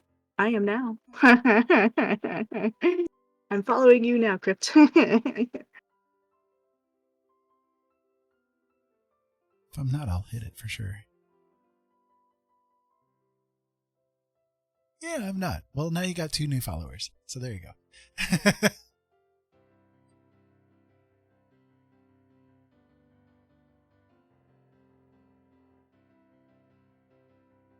Very, very cool.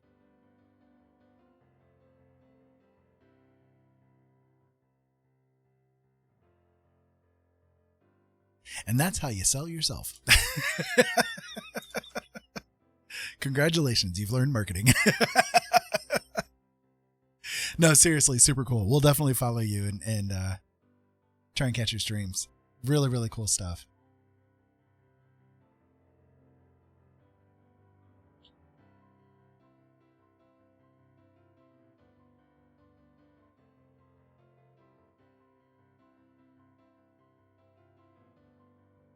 Yep, there you go. So you got 3 followers already. I think that kicked you over to 600, didn't it?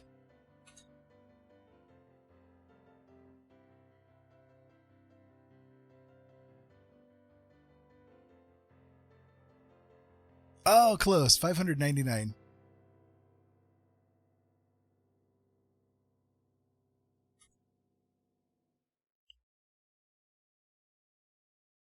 I need to do a 300 celebration stream. I haven't done one yet.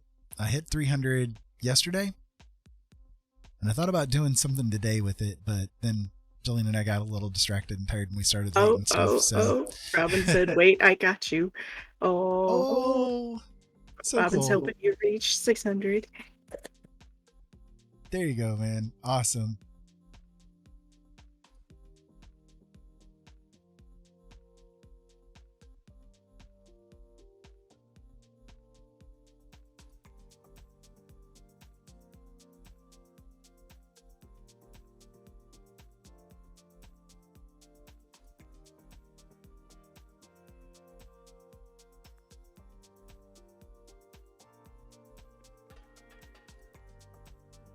There you go.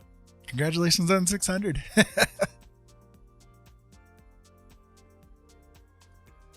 Oh, happy to help out. Seriously, we're all about trying to, help the community out as much as we can.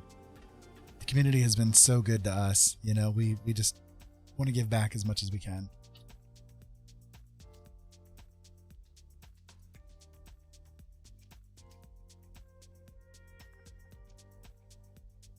You guys have been awesome to us.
So you do sell your stuff, but you don't have a showroom consigned to a few stores. Expos and shows, but looking at someone found me. That is really cool. That is really cool. For those not aware, Ollie B is one of our kiddos, and they are an artiste as well. And so we're actually thinking about next year when the seasons come around, making prints of our artworks and seeing about like going to some of the art fairs and that kind of thing that are around. We haven't fully decided what we're going to do yet, but more than likely that's what's going to work out. And I think it'd be kind of cool to do that, but something neither of us have ever done before. So, could be a unique, singular experience for us.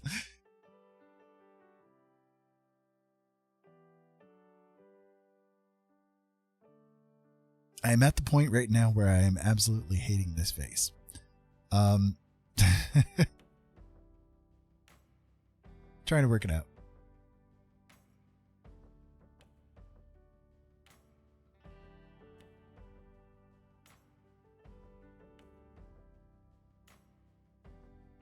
It's a stage I go through with every one of my artworks, though, so it's not like uncommon.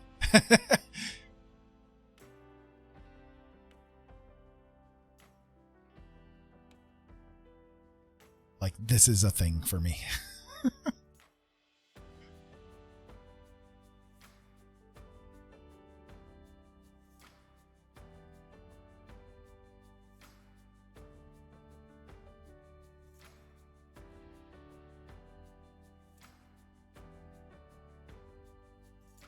Yeah, that's one of the places we're considering doing too.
Yeah, Crypt.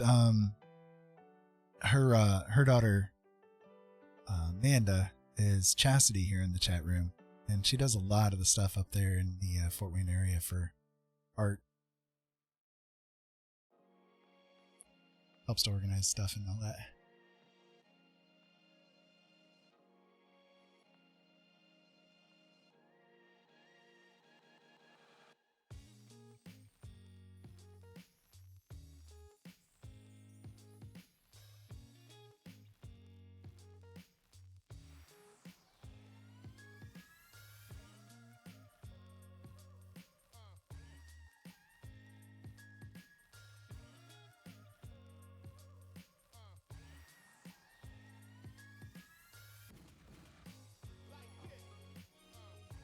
Surrounded by all this talent, and I'm like trying to put this face together, and I'm just like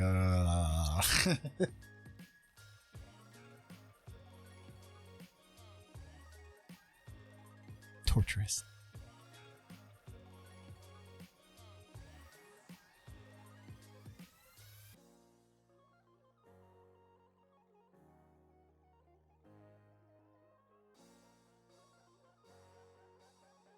I'm all like, I art too.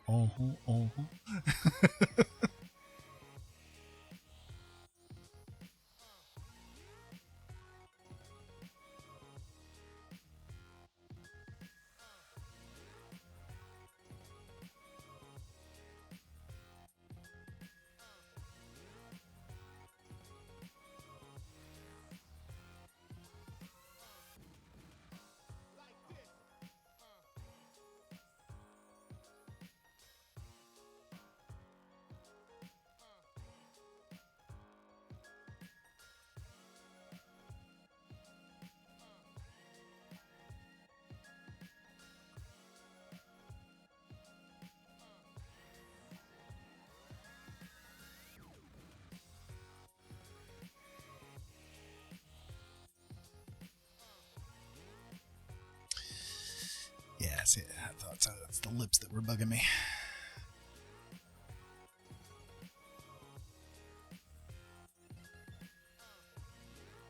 Really interesting. Crypt says, for certain reasons on here, I don't tell my name, but most of the displays and their counter was built by me. So That's that really means you're from our region area yet. Or no, wait, we already established We already knew that, Sorry. Shh. Quit doxing I'm people. with it. Quit doxing people.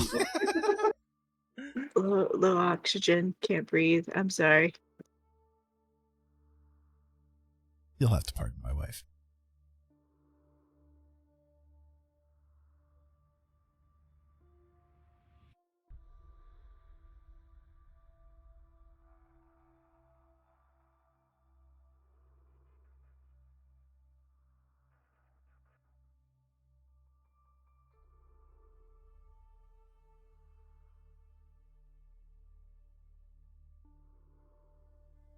Right? Lack of blood.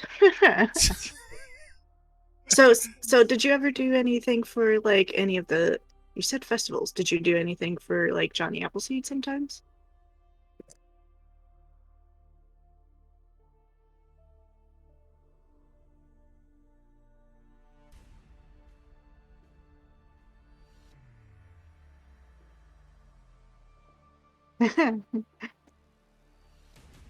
You said, "Ooh, disintegrating lady with side boob."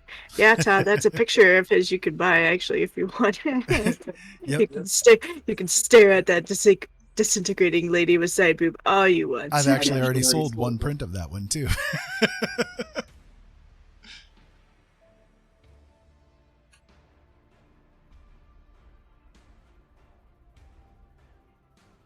Which I think is pretty cool.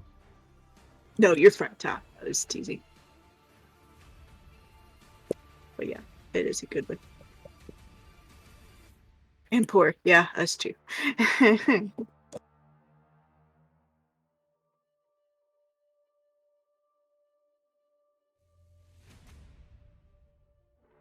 What did I have trouble with? Doxing. Oh, getting doxxed, yeah. Yeah, that was a pretty freaking horrific experience. I'm glad I've gotten away from it. Hey, yeah. Yeah. Yeah. I went through a lot of hell with it.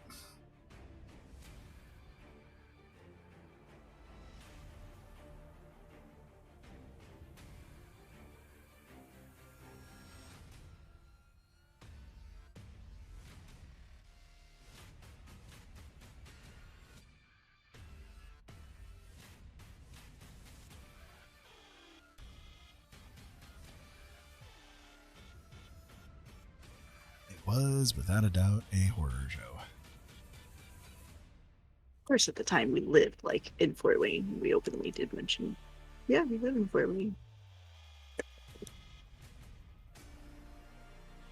Well, to be fair,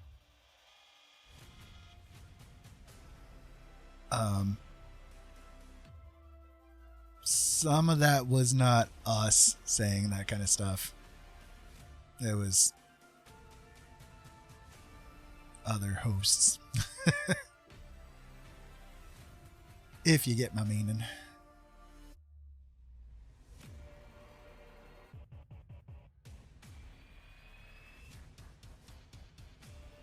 Said, no, Johnny Appleseed was expensive. I thought Oddities and Curiosities Expos are the shows I do. And did a lot of shows called Vintage Gypsy Soul Market. Ooh. I want to know more about that one. Yeah, you got her curiosity instantly.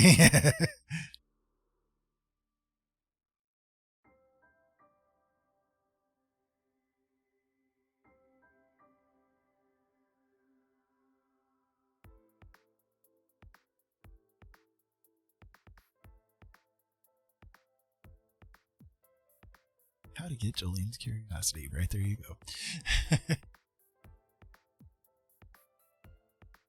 Gypsy sounds familiar. I think I've been to that one, but I'm not sure. It says it's in South Whitley. I don't know where that is from us. I have no idea. I'm going to do the little... Oops. Oops. No, wait a minute. I see the directions. Can you just... Thank you. Hey, Lilith. How the frickin' heck are you?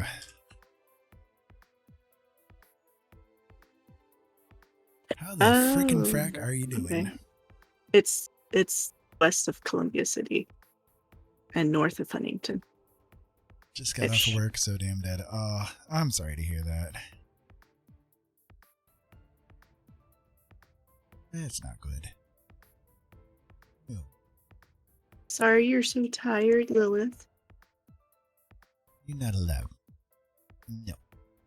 That's bad, Lilith. Bad Lilith.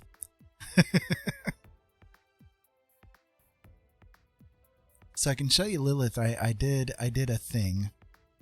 I came up with a new painting yesterday. There you go. barely getting minimum wage, and they're driving me like a slave. I have a job interview tomorrow. It's $3 an hour more and gas allowance. Oh, gosh, that would be really nice, Lilith. I hope that you can get that. I really do. That is horrible. I've been through jobs that have worked me to death, and hated every damn minute of it.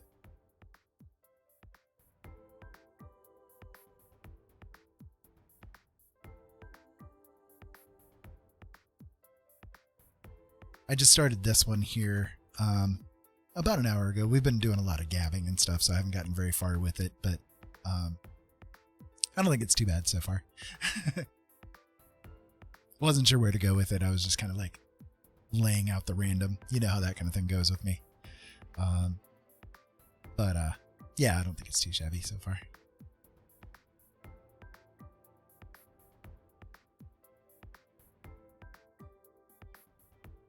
I am very sorry that you're having trouble like that. That is not good.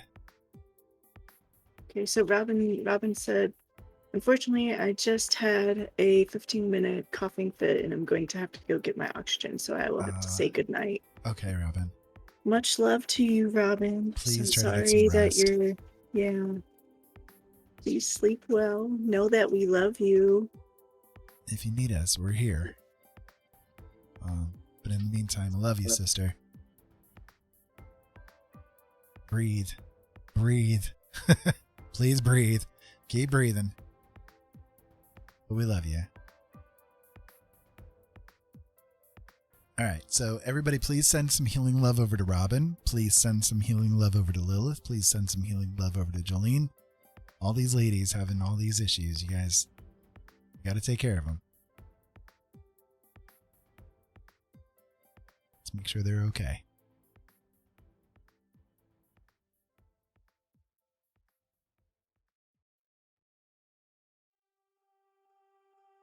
It's not like we're religious or anything, but we definitely know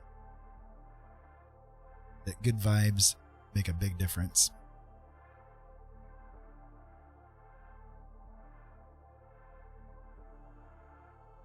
Love you, Robin. Rest well. What pisses me off is she's on my ass about keeping track of thieves and saying hello to all the customers, yet nobody else does that. Yeah, see, like that's one of the weird dumb crap things that happens. It's like they expect you to be the one to take care of everything, but like when are you supposed to have time to actually do it, you know? Like, okay, sure, you want me to watch out for these things, then I can do that.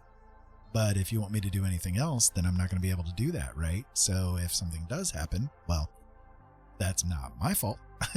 That is your fault. May I ask what you work? And you can be as broad as like just retail or... So I'm confused on the context of this. You're told to keep track of thieves. Are you in security? I don't know if you know, or you can message me if you actually know. Well, when I have a lineup of 15 people, how the hell am I supposed to run the lottery? And then it's the same and keep track of everyone who comes in.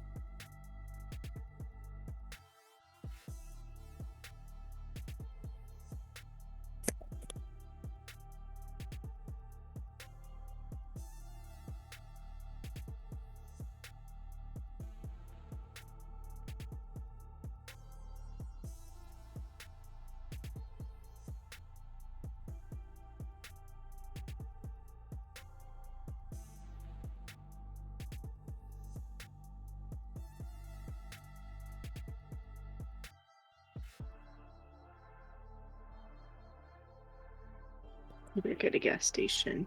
Evening shift, which is when all the people who buy 15 plus lottery tickets at once come in. Gotcha. Okay. I was kind of wondering that with your previous message, but at the same time, I'm like, oh, yeah, maybe not. I don't know. Okay. Gotcha. Well, I'm sorry to hear that, but hopefully, what you have lined up may come through. Yeah, we're crossing our fingers for you. Yeah, you said job interview. Yeah, so hopefully your job interview goes well. Crossing fingers and fingering crosses. Crossing fingers, crossing toes. Crossing fingers and toes. Crossing the hair, crossing my tongue. Crossing my eyes. Now I have a headache. I mean, you do that all the time anyway. Right. Low oxygen. It's hard on me because I'm literally the only white person. Oh no. It's one of those kind of situations. I'm sorry. That's not good.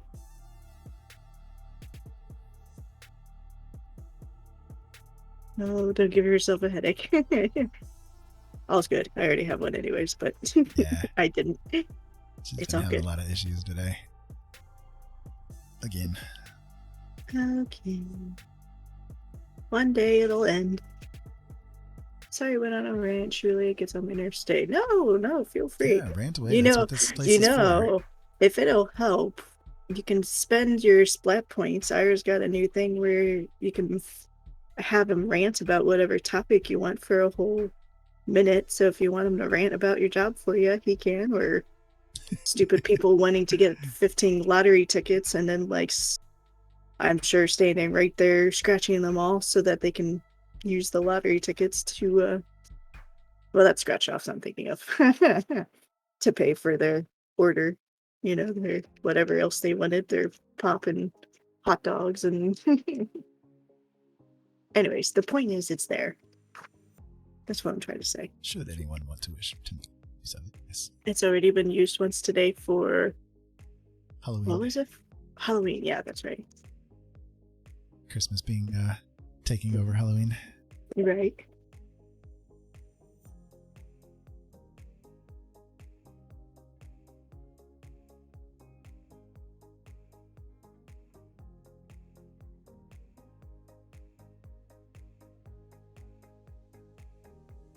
I don't mind people buying lottery tickets in large amounts. I don't like how she expects so much extra of me and nothing else out of everyone else. Gotcha. Yeah, I mean, that's definitely not cool at all. So I wish you the best, that your interview goes well.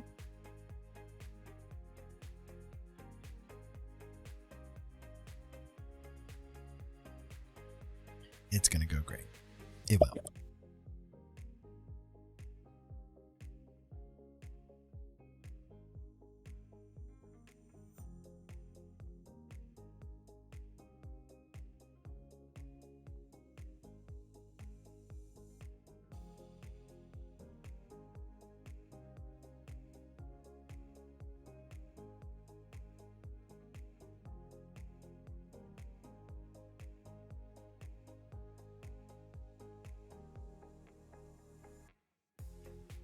Oh, if I get it, I'm calling her and being like, sorry, I'm quitting. I've only been there 2 days, so you're not getting 2 weeks notice. Gotcha. Yeah, 2 weeks notice. I don't think I've given a 2 weeks notice ever to my jobs, have I? I didn't to the first one, nor the second one. You tried to with the movie theater, but then I they tried really to. screwed you over. Like, this was a screwed up situation. So she was working at this Right. movie theater. I mean, you can explain it, I guess. Alright, so I used to be like a pharmacy technician in training and like blah, blah, blah. I've talked about it before. So I took the first job I could to get out of there, which was a movie theater job. So I was supposed to be like an all-around, do everything kind of person. Some days do the concessions, some days do this, some days do that. Because of my age, they wanted me to do the kitchen at first, because you have to be 18 or older to do the kitchen, and there's not very many people who are 18 years or older at Not working in a movie theater, no. Right, because this movie theater had a kitchen where you could order food, obviously. But and then once I was there for a little bit, they had me get my liquor license because they also did liquor. And they wanted me to do that too, which I was just like, I don't want to get a liquor license because even though I'm 32 years old, I have never been in a bar. I don't drink. I don't know the first thing about alcohol. Like I know what wine is. I know what different types of beer are, but I don't drink these. It's like you need to have, there's the different glass types. I don't know. I didn't drink. I didn't, party when I was younger. I don't know any of this stuff, so I didn't want to do that. But anyways, um, as I was working there, as I was working there, um, that's well, technically before I started working there, when I was still working at the pharmacy place, my health had started to go down. My heart. Sounds like they were using you. Yeah, they totally were. Um, but yeah, like my health went down. It's funny. It's funny. Here's a funny situation for you. There was one time that I was there. Here I am, I'm working kitchen. Someone had puked. I had to be the one to go clean it up because, again, minors can't clean up stuff like that. And so I had to do it. And I'm just like washing my hands like a billion times, but at the same time, I'm like, how much are these people going to be happy with the idea that the person who is cooking their pizza just cleaned up a puke spill, uh, but anyways, um, as I started working there, I was already having the beginning stages of like, I knew I was going to need this surgery soon. Like we were coming down the line of we're positive this is what it's going to be. Like my tests were showing that I was going to need the surgery. If a minor can clean a school, a minor can clean up that, right? I know. I thought it was kind of silly too, but whatever. So when I officially got the notice that I needed the surgery, out of courtesy, out of courtesy, I let them know. I brought my health records in, my doctor's report, from my visit.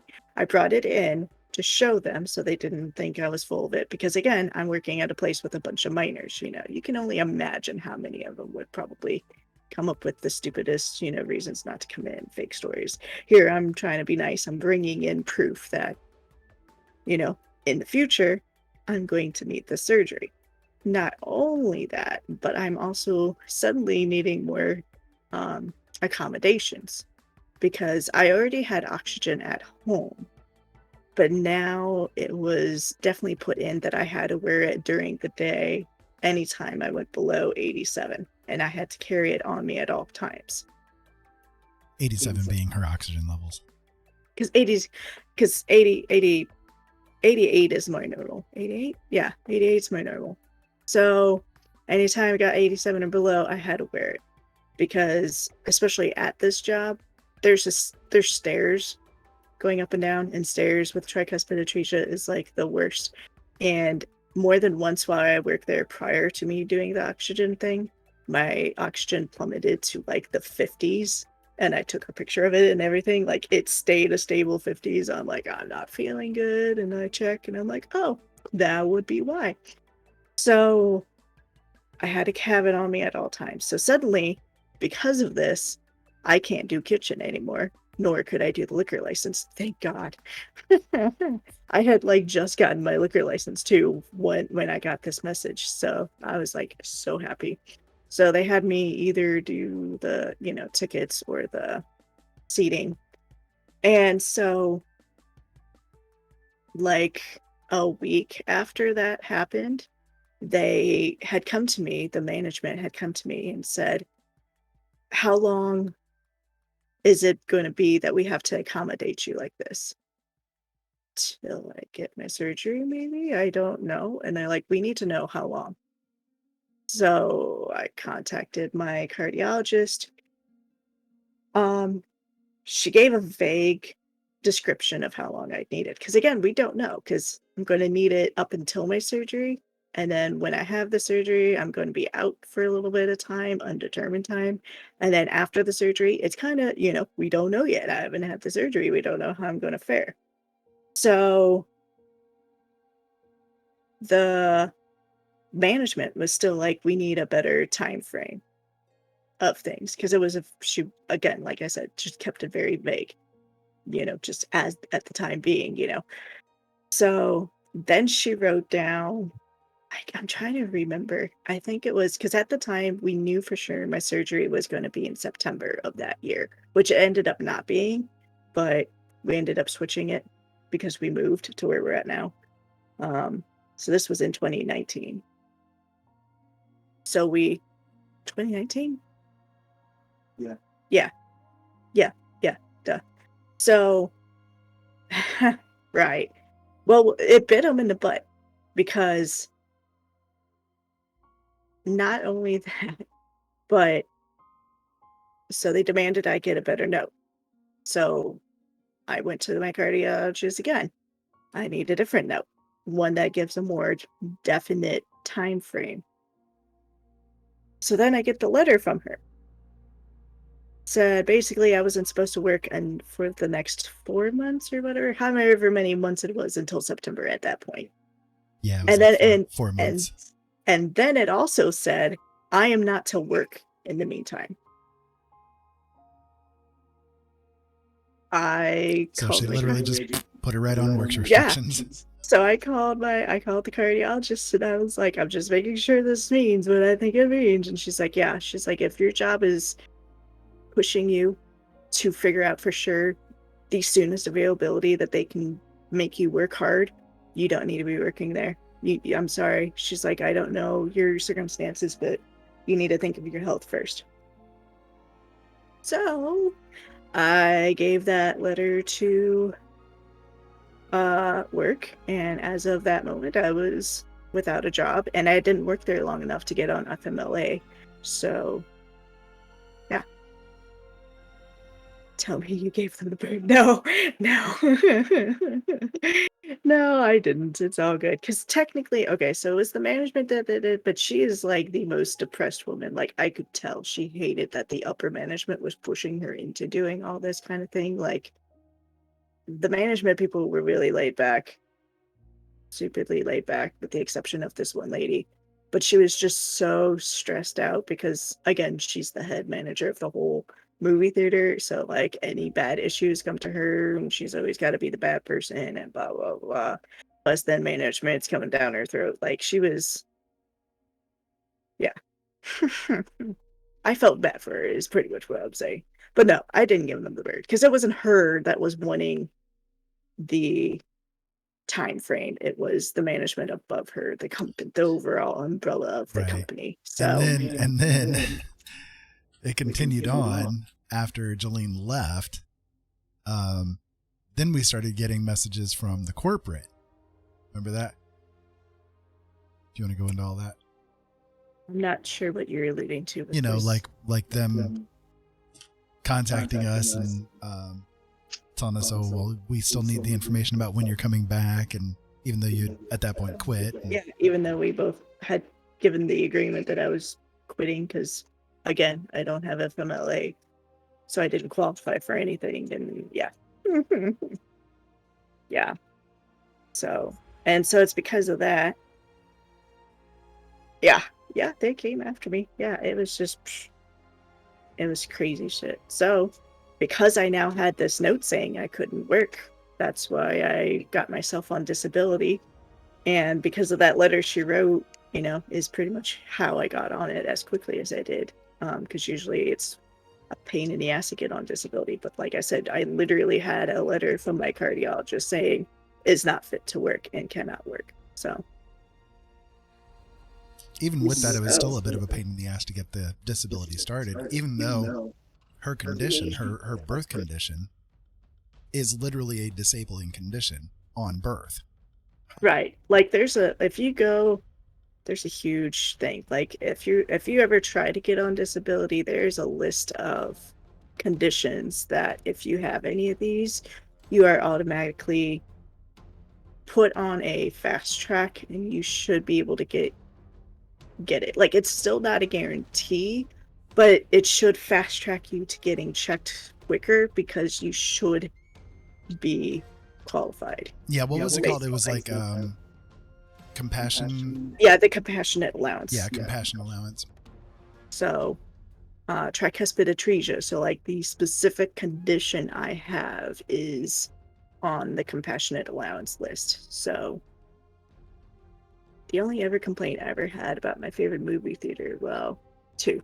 One, a banking company bought it, and two, they took the giant fire-breathing dragon out because some dumb bitch stood too close and her hair extensions melted. Well, I mean, sucks to be her. Some people, I mean, how long has that dragon been there for? You know, I mean, that's a big question there. How long has that been there and everything?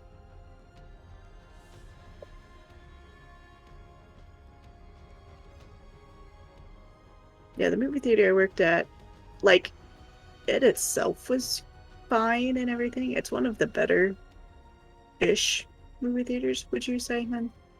Like, it has, like, the better, In the like, area, seats. It has, like, the best seats if you have back problems, because the chairs do recline and everything. Did it? See, my laptop froze, too, so I wasn't sure if it was... Okay, so, I read what you said, and then I said, basically, how long has that fire-breathing dragon thing been there? Is it more of a user error? Was it her fault? Or, you know, yeah. And then I was just saying the movie theater I worked at, it's kind of one of the nicer ones in our area. Skynet, right? Talked about corporate, so they're clicking in. Oh, look, she's still kicking around. She's not on oxygen. She can come back for us, right? It was there from the early 90s to around 2010. Yeah. So that sounds like she just shouldn't have gotten close. Right. 20 years. Yeah. The thing I love the most about working there, though, is, you know, the free popcorn. The free movie theater popcorn and the free drinks, you know. So, and since I worked in the kitchen, I could put my drink in the cooler. That was kind of nice. So Lilith, you're in Canada, right?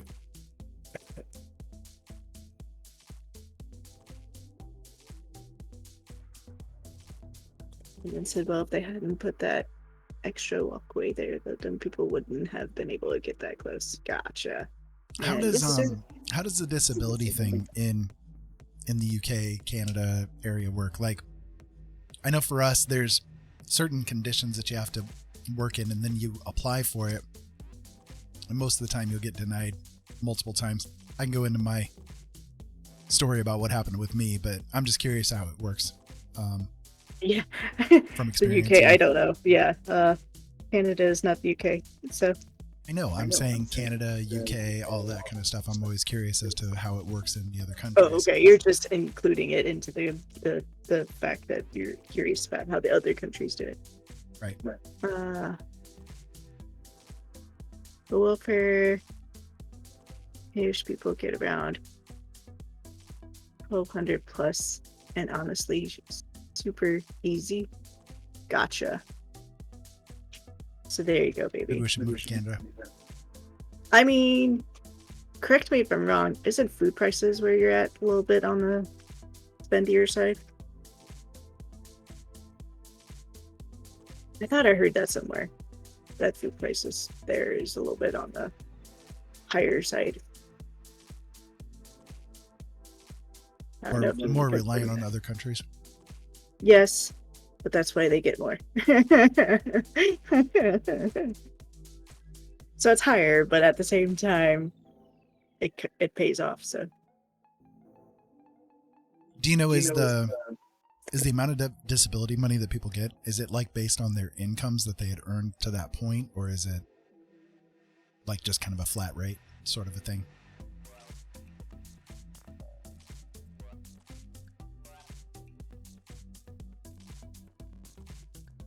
Sorry, I'm chewing here. I was getting a little hungry, so. circled back around to popcorn in a way. Yeah. So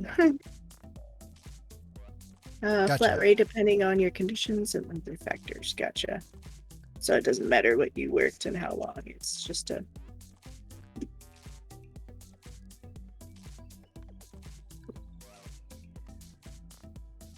Because here it's supposed to be how long you worked and blah, blah, blah. But as I was ranted more than once about it, he makes the least out of the three of us that are on disability here in the house. Our son, who has never worked a day in his life, makes more than Ira does. And then I make the most. But I also was working up until like literally 4 months prior to me getting on disability. So I don't know how much that holds water to the fact that I make the most. But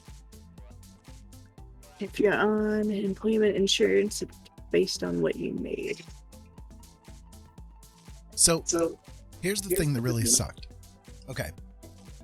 So I worked for a long time, a lot of years, and I made pretty decent money at a lot of the jobs that I worked. I mean, like one job, for example, I was making $1,400 a week. You know, I was doing really good. Of course, at the time I was married to somebody who every time I got a paycheck, all the money would be gone because they had basically spent us into the hole, and we'd have overdraft fees like crazy. So most of my paycheck literally just went to overdraft fees. It was insane.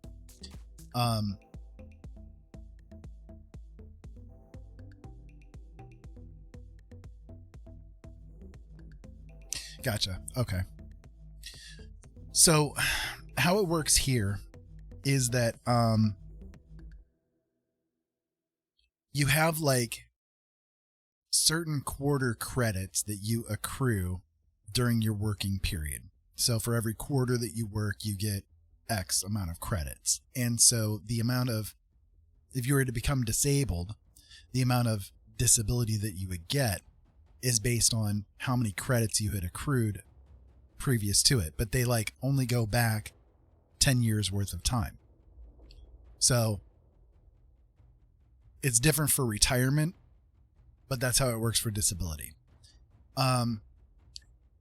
So when my blindness kicked in, I had to stop working because the job that I was working was driving. You know, I couldn't drive anymore. So I had to stop working and I applied for the disability. So the way that it works here in America, according to the Social Security Administration, if your vision is 20/200 or worse in your good eye after correction, then you're considered to be blind and therefore should qualify for disability.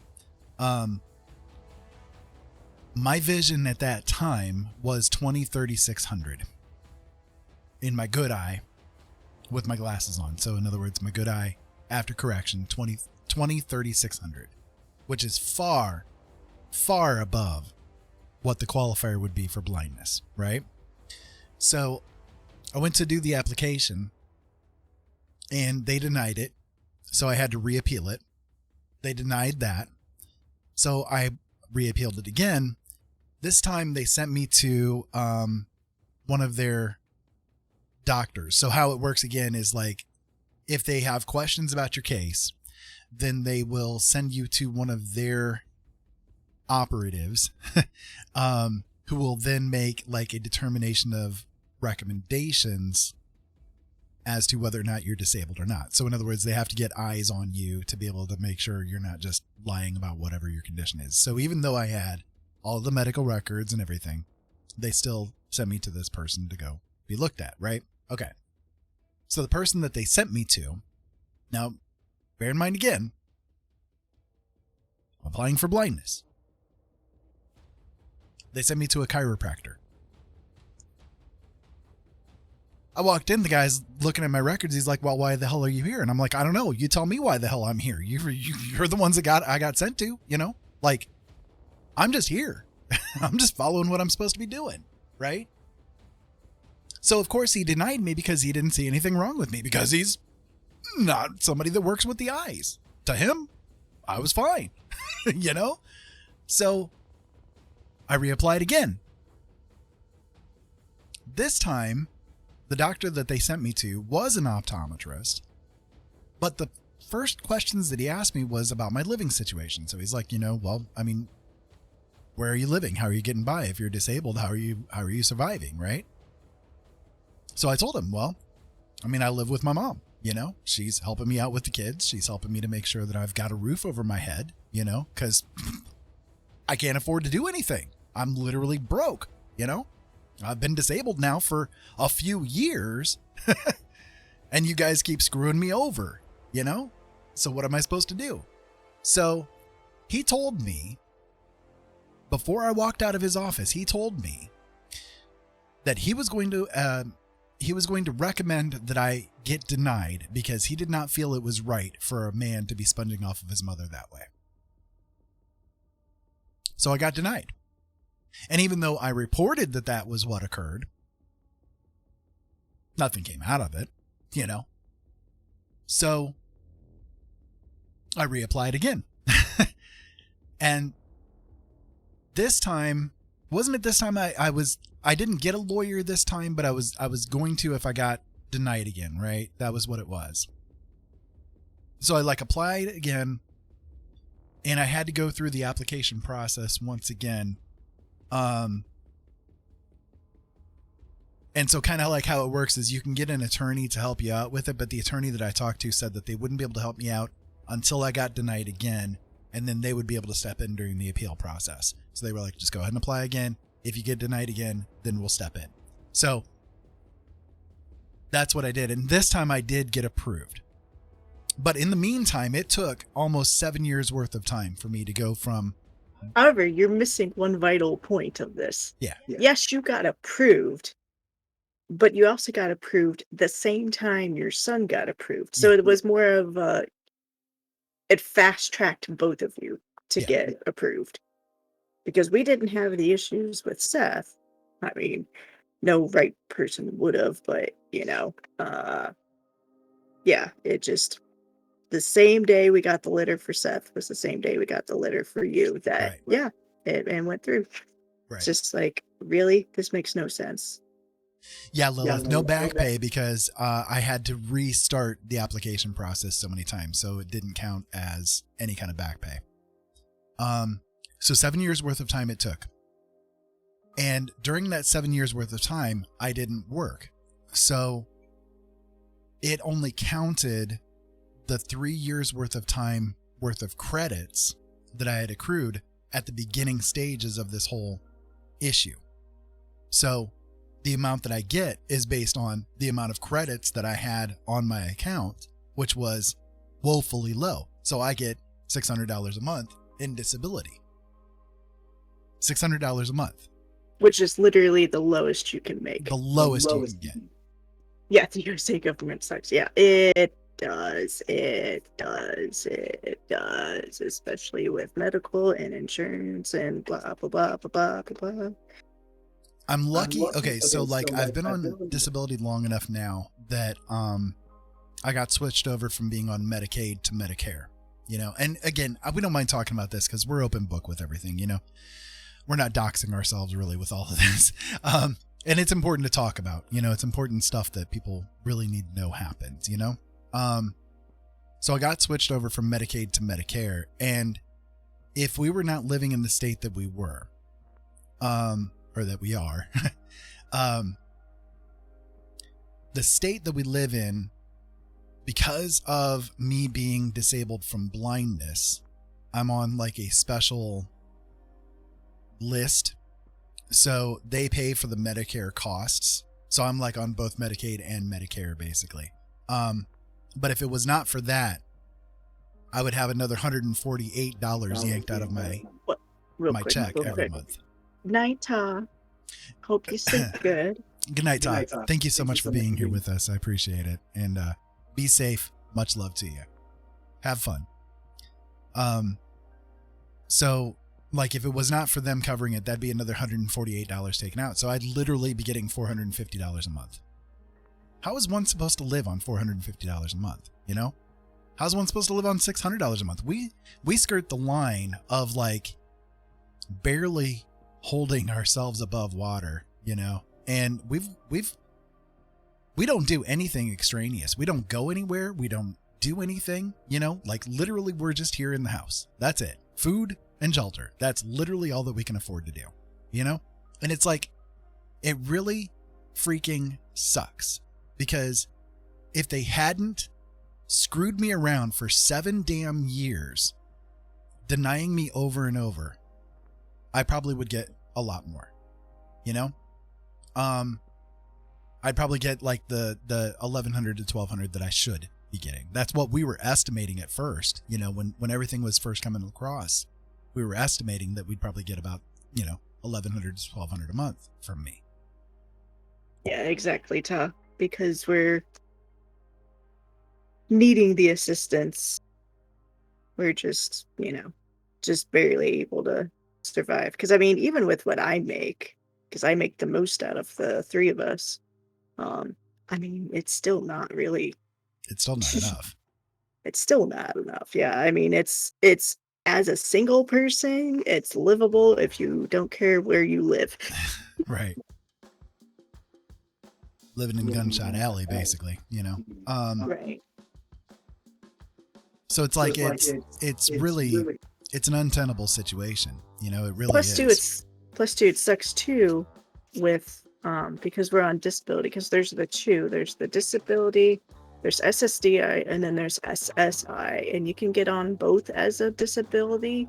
Just one, the disability is the true disability, and then the other one is like, you had to have worked to get on SSDI, which is the disability.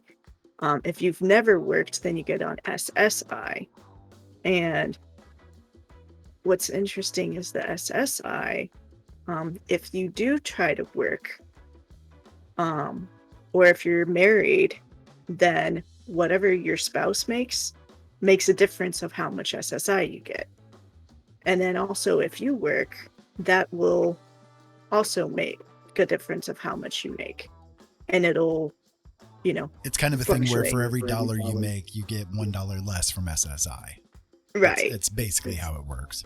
So, like, the kind of nice thing with SSI over SDI, the SSDI, is that if you work and you want to try to work, then the more you work, the lower it'll become until it gets to like the lowest.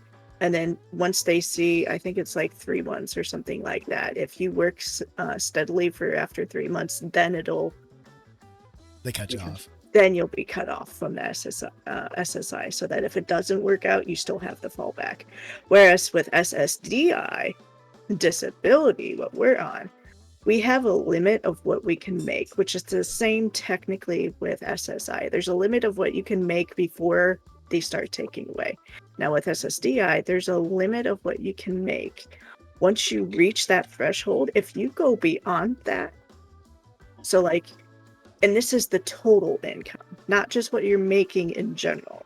So like, for example, because Ira is Gross, making not as net.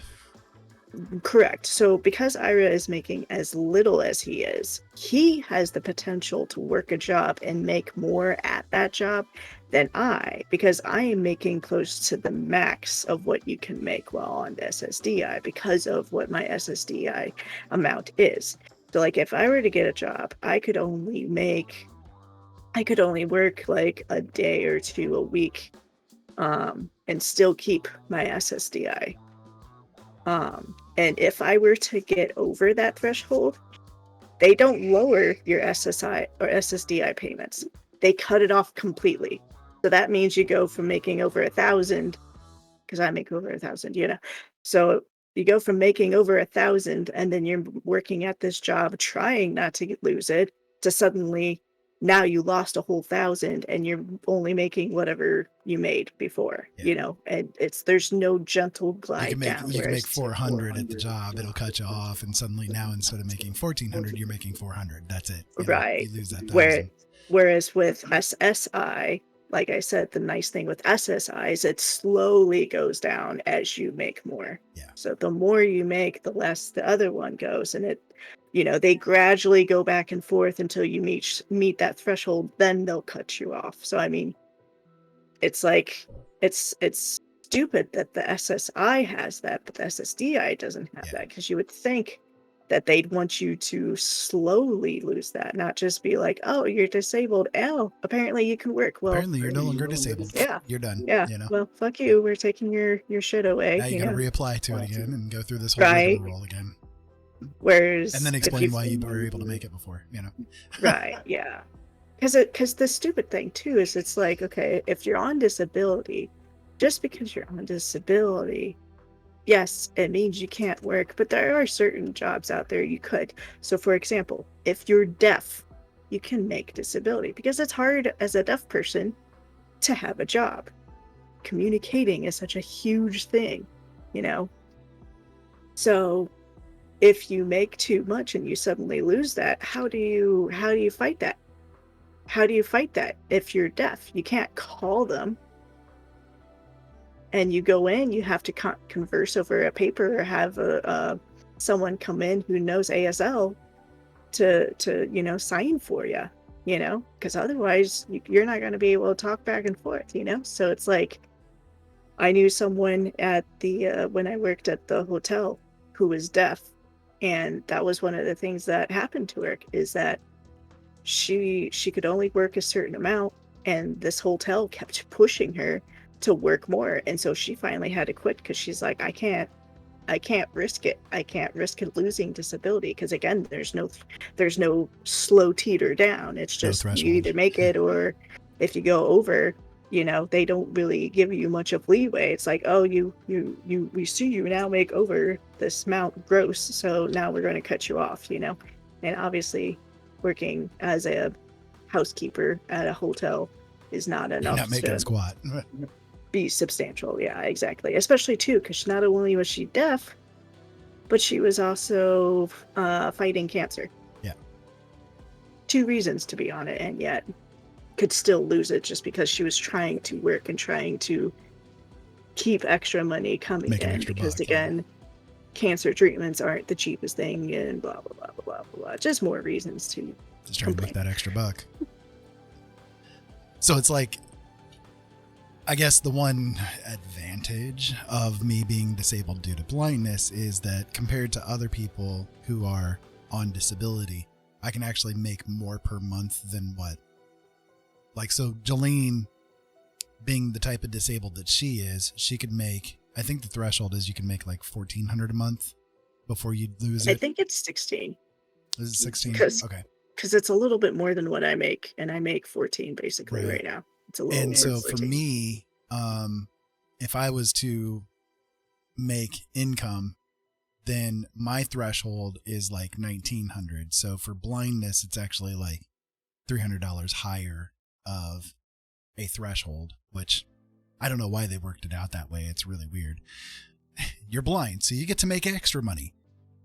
I don't know, but still, like, where are you supposed to go? Like, if you're blind, you're limited. You're limited in what you can do. And with my particular kind of blindness, it's like kind of double screwed, because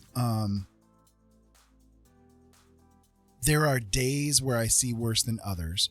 There are times that, like, my eyes will deceive me,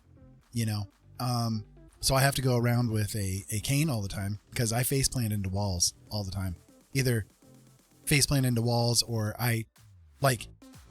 great example, we were walking through school for one of our kiddos one time, and I literally ramrodded into a table that was sitting there because it was completely washed out to me. Like, I could see the hallway enough to be able to walk through it, right? But the table sitting there, I had no clue it was there, and just wham, right into it, and that hurt. That was very painful. So, and I do that kind of stuff all the time. If I don't have my cane with me, I'm very prone to damaging myself hard, so I have literally walked nose first into walls, doors, people, all kinds of things. It's the joy of this particular disorder, and so it's like, again, like, if I was completely what you would term black blind, I could become accustomed to dealing with things like that, right? But with my vision literally shifting every few minutes, how am I supposed to get used to doing something? You know what I mean? It's really Lilith said, I'm difficult. accident prone without any medical conditions. Right. I'm already clumsy as hell as it is. Yeah. I'm accident prone. I mean, Yeah. we can all admit I am too. Yeah. Jolene, I have literally seen her trip over a dime laying on the floor. Right. Literally seen her trip over a dime. Yeah, it's pretty. But see, now I always fall back on can't breathe, low oxygen. Right. I guess I have some, but no visual conditions. I cut myself to the bone with a butter knife. Oh, well, Ira can feel free on butter knife siblings. I tell you, I've still got a scar right there from where I was stabbed with it. So yeah, butter knives are even. Can you think? Butter knives are even worse than like a regular sharp knife, because those things have like that serrated edge, you know, and like that bluntness of it. Oh God, it doesn't cut, it rips, you know, like the damage that those things do is crazy, you know, compared to a regular knife. Like I would much rather get cut with just a regular knife, you know, something that has a nice sharp edge to it, because at least then it's a clean cut, you know. Right, blunt knives are so much worse than sharp. They really are. Got stabbed with a plastic spoon. Yeah. I'd much rather get a sharp knife. Right, exactly, Fab. How you guys doing? How are you feeling tonight? What's going on? No, we're complaining about American healthcare system, disability. We're limiting the healthcare system and disability system and all that kind of stuff here. Cutting a half frozen block of butter to make bread and cut my finger to the bone. Oh, jeez. Still got the scar from it, I assume. One of the worst cuts I've ever had, besides this one here. I was working at Papa John's, which is a pizza place for those of you guys not familiar with it. And I was prepping vegetables for the pizzas for the day. And so I was cutting onions, and the knife that we used was a real nice, thick, big cleaver kind of style knife. And so I went to cut one of the onions, and I got the whole front end of my thumb cut right off. They do make good barbecue chicken pizza. Yeah. So not only did I cut my thumb off, you know, the tip of my thumb, I got onion juice all over in it. Oh God, the pain. Oh, the pain was just horrific. And so I got taken to the ER, you know, so that I could get it taken care of. And they sewed it all back on. At this point in time, like I have no feeling in the tip of my thumb, like not at all. But it's like I still see the scar from where it was all attached and stuff. And this was like 25 years ago, you know. Not as bad as what my dad did though. My dad, when he used to work wood all the time. He'd go to auctions and stuff, and he would buy like old wood furniture and stuff so that he could bring it home, retool it and stuff, and redecorate it and all that kind of stuff, and then turn around and sell it. And so one time he was working with a 2x4, and he was working with a skill saw, and he cut the wood, but his hand slipped, and he cut his whole thumb off. The only thing that it was holding on to was just a little fleck of skin. So the whole thumb was literally hanging off, right? The man finished cutting the piece of wood before he finally came in and told my mom, hey, by the way, I think we need to go to the hospital. Yeah. Crypt, thank you so much for being here. Absolutely beautiful to have you here. Thank you for sharing your art with us as well. I deeply appreciate it. Have a good night. Sleep well. Be safe. Much love to you.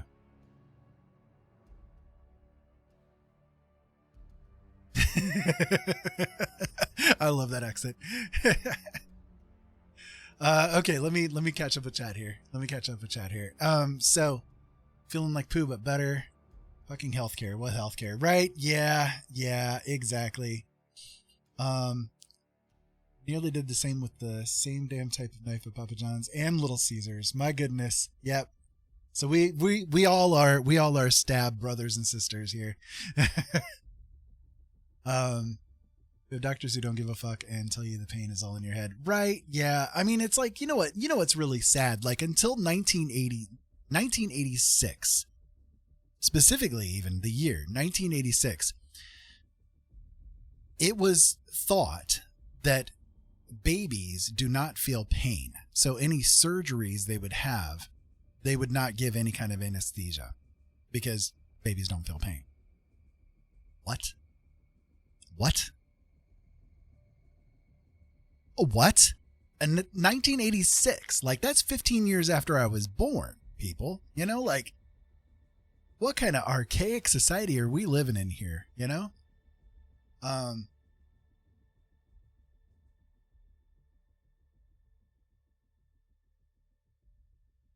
Okay, so I got kicked in the stomach by a Clydesdale. Oh God. I've been kicked by horses too. I used to break and train horses when I lived in Virginia, and I've been kicked by a couple of horses. They are not fun to get kicked by. That's actually ripped you on the inside with impact, and over the years it never healed. So get random extreme pains in my abdominal area, and the doctors told me the pain was all in my head, but it was crippling me to the point I was on the floor. Oh, Lilith. Oh man.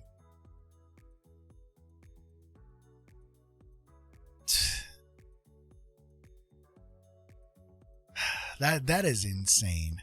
That is insane. I'm so sorry you go through that. I'm sorry that you've been through all the stuff that you've been through, Lilith. I feel bad for you. I do. God love you. You've been through so much, and yet you're still here, and you still smile and everything. I love you.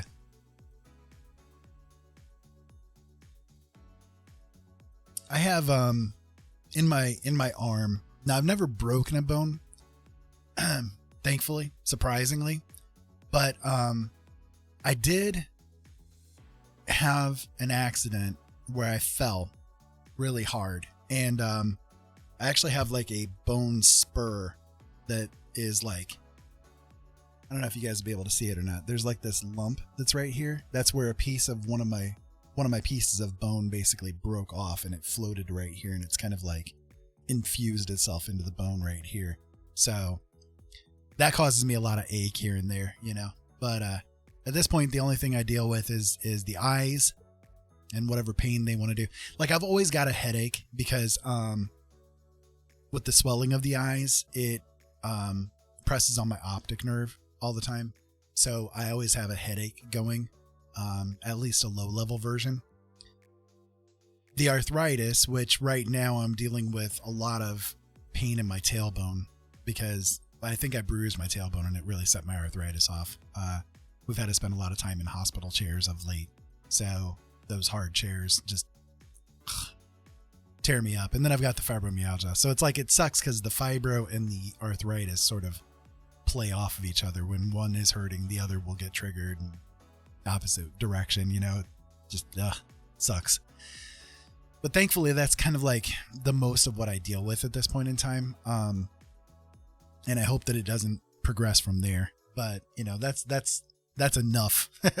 That's enough for me. Medical professionals in this country should honestly be ashamed of themselves. I seriously, is it bull? I'm assuming it's bull. I agree with you 100%. Like when we went to the emergency room the other day for Jolene, she was coming in with like severe abdominal pain, bleeding like crazy, and the doctor walked in and literally was like, well, I don't have a clue what to do with you here. Well, that's fucking reassuring. Can we go now? Like what the hell kind of statement is that to make when you walk into the door? Well, I don't know what I'm going to do with you here. Like, okay, can you call somebody then? And it's like, we're walking in for her having like specifically a really bad female problem going on. Right. And like they hit us with male doctors and male nurses, like not one female was involved with the situation at all. And not that like male doctors aren't going to necessarily know things, but like there are certain things that like a female could, that has like the bits, you know, somebody that has the bits is going to have like an inherent understanding of whether or not something sounds like it's wrong or not. You know what I mean?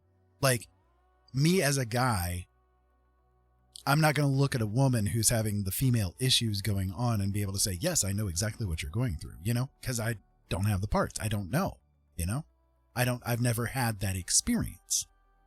So even though the doctor may be educated on the stuff, the fact that he's like, well, I don't know what to do with you here, you know, okay, well, you can call somebody then or something, you know, like, and then he like looks and he's like, I don't know. I mean, I guess everything looks okay, you know, and it's like, this is really freaking reassuring here, dude. You know, like, the hell are we supposed to do with this situation? You know, it's really, I don't know, like the whole thing just felt so damn wrong, you know, and like, I don't know. Go on, Jolene. Talk. I've been talking for a while. Yeah. Okay, I gotta say, Jolene, I love that shirt. I have a Deadpool version and Fox has a Vader version. Ira has a Spock version. Yeah, I love Grumpy Cat. I actually have another... No, I don't. Yeah, I do. Technically, it was yours, honey, but I have 2 Grumpy Cat shirts. I had a doctor tell me that my monthly pains shouldn't quite literally put me out of commission because I'm in so much pain, but that's also an after effect of the horse kick. It was yours. Yeah, me and Ira wear like the same size shirts. To be honest, I think this one was one of his to begin with too. So Lilith, you've got all kinds of things. Now you got a rock in your elbow too. Okay, great.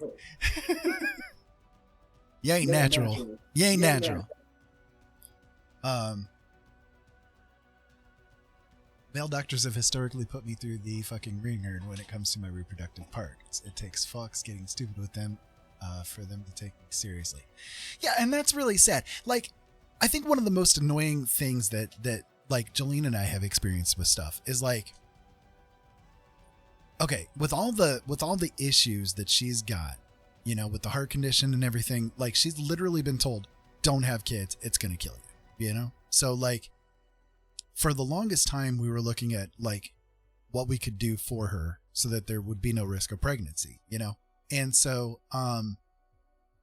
like we thought about doing the whole tubal ligation and all that kind of stuff, but that comes with its own issues that she doesn't need to have to deal with, you know? And it's like, okay. Not only that, I'm a product of a failed one, so. Right, exactly. And it's like, okay, can we just get a hysterectomy for her? Because like, she's never going to use the bits. And obviously these nethers are causing her issues, you know, like she's always had really bad issues with it.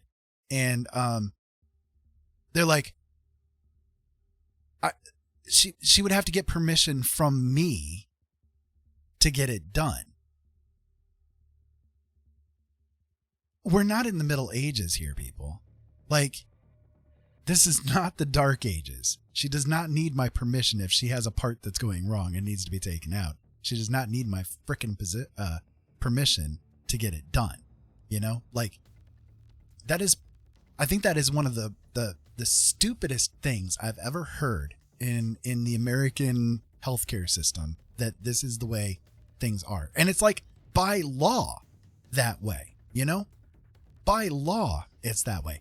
I walked in to the doctor and I told him, you know, because again, I wanted to do whatever I could to protect her, you know? So I walk into the doctor and I'm like, I want to get a vasectomy done. And he's like, okay, we'll get you scheduled. No. Are you sure your wife is okay with this? You know, no. She needs to sign these permission slips for you. No, are you sure that this is what you want to do? You don't want to have more kids, blah, blah, blah. No, nothing. Just like, okay, we'll schedule the appointment. Literally zero issue. And the thing is, for any guys that are out there listening, the procedure was not that big of a deal. Okay? It really wasn't. It wasn't that big of a deal, right? I mean, yes, it sucked. It's a surgery and it's on bits that should never be opened to air, right? But the procedure was fine, no issues with it, and the recovery from it was reasonably quick. Like, it took me a long period of time because, like, it took me about a week, right? But I had young kids, you know, and, well, young kids are young kids. But all I did was sit there with a bag of frozen corn, you know, and like, it was a non-issue for me. And there are guys that, like, literally the same day or the next day are out playing golf, you know? It is not that big of a deal. Protect your ladies, you know? Don't make them have to do all of this extraneous bullshit to make sure that they're safe, you know? Or to make sure that you're not having kids or whatever, you know? Like, take responsibility and just get it done. It's not that big of a damn deal, you know? It literally has had zero impact on my manhood, my performance, my anything, nothing. Like, it has had no impact on anything whatsoever, you know? And I know TMI, right? But I'm just saying, like, there's no reason why guys shouldn't just by default get it done, you know? Like, carrying around the loaded weapon is not the best idea.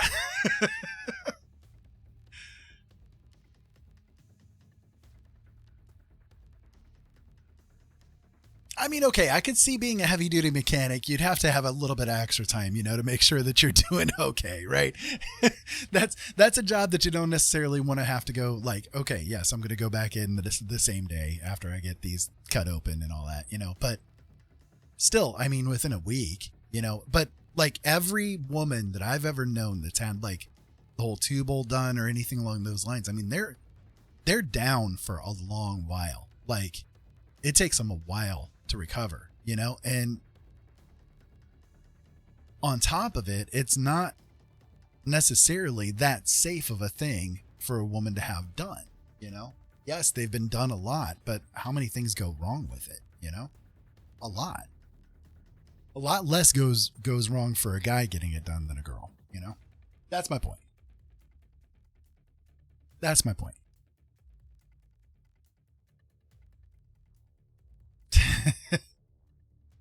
Yeah. I can imagine.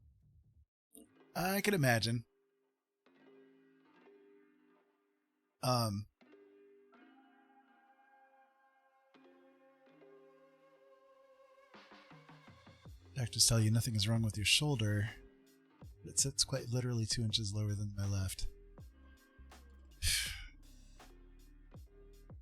Yeah, I know Canada's got some really weird things going on with its healthcare. I know like a lot of people tout it, you know, but at the same time, I know a lot of people that are in Canada that come down to America to get things done because Canada doesn't do it as well, you know.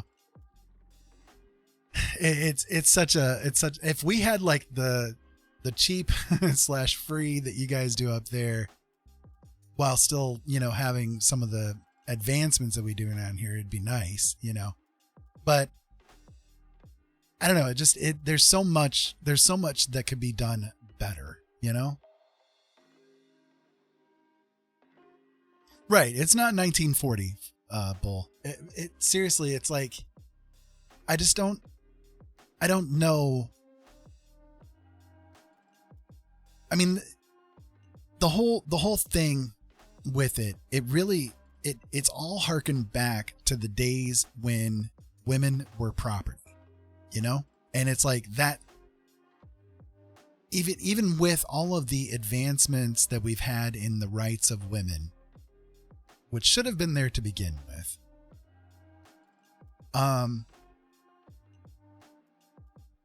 to still have these laws in place that you are property to your man is beyond the pale. Like,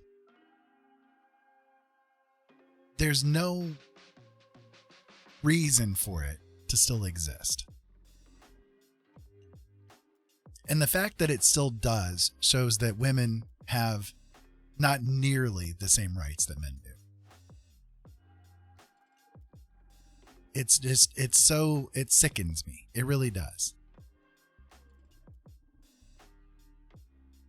Can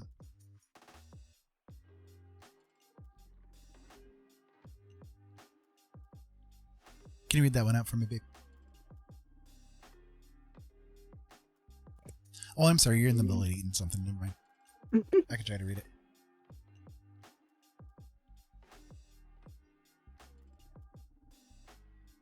Okay, so you went to the emergency room because your thyroid nodes were swollen to the point you couldn't eat or drink because the throat was closing, and the doctor sat there and poked it. And when I yelled, "Jesus fuck," he said, "Swear again and I won't treat you." Oh, man. Years ago, actually right around the time that Jolene and I first met, I was going through something with my throat that was horrible. Like, my throat swelled shut. I couldn't eat anything. I could barely drink anything. I could like get in chores down to keep myself alive, and that was about it. And for, gosh, what was it? Almost 9 months worth of time. I went through this where like I had swelling in my neck, everything, you know, and like every damn doctor that I went to about it, nothing's wrong. Are you kidding me? Are you kidding me right now? I literally cannot swallow food. I have not been able to eat anything solid for months. And you're telling me nothing is wrong? It was great. And then it cleared itself up. But ever since then, every time that I swallow, there's like this clicking sensation that happens in my throat, which drives me nuts. It like aggravates me, you know? But it happens all the time. And even still today, on my right side, my area that goes like from right here down to here on my shoulder is like swollen compared to the rest of my body and on the other side and stuff. No clue what's going on with it, but it's like, it's still, I get pain in it, you know? And it's like, do I have a twin growing there or something? You know, like, I don't know, but it's like, it's crazy because it's like, you know, something is wrong with you, and trying to get the doctors to understand, hey, there's something wrong here, is like pulling teeth, you know? It's just, it's terrible. I mean, it could be, I've had like barium swallow tests. I've had, you know, more MRIs than I've had more rads than most people, I think. But, the only thing that ever showed up like on blood work and stuff was that like one time I would get my blood checked and my thyroid levels would be low. And then another time I would get it checked and my thyroid levels would be high. So it's like, it would actually swing between hypo and hyperthyroidism. And they never wanted to put me on anything, because if they put me on one product to help the one, then it would destroy my thyroid if it swung over in the other direction, you know? So it's like, I don't know, live with it, I guess, you know? It's just, it's crazy. It's crazy what we have to go through. Now. Okay. Yeah, it wouldn't surprise me. Like, there's still times where out of nowhere I'll get a goiter, you know, like it'll just start up right in the throat, you know, and it'll start swelling up right here and turn into a goiter. I literally was walking in one time and I had a big goiter showing, you know, and the doctor was like, "Nah, nothing wrong with your thyroid." I'm like, I have a freaking goiter. There is obviously something wrong with my thyroid here, dude, you know? Nope, your thyroid's fine. Okay. Okay. The only thing I can figure is that at that time, I did not have insurance. And I think they just did not want to deal with me because I didn't have insurance.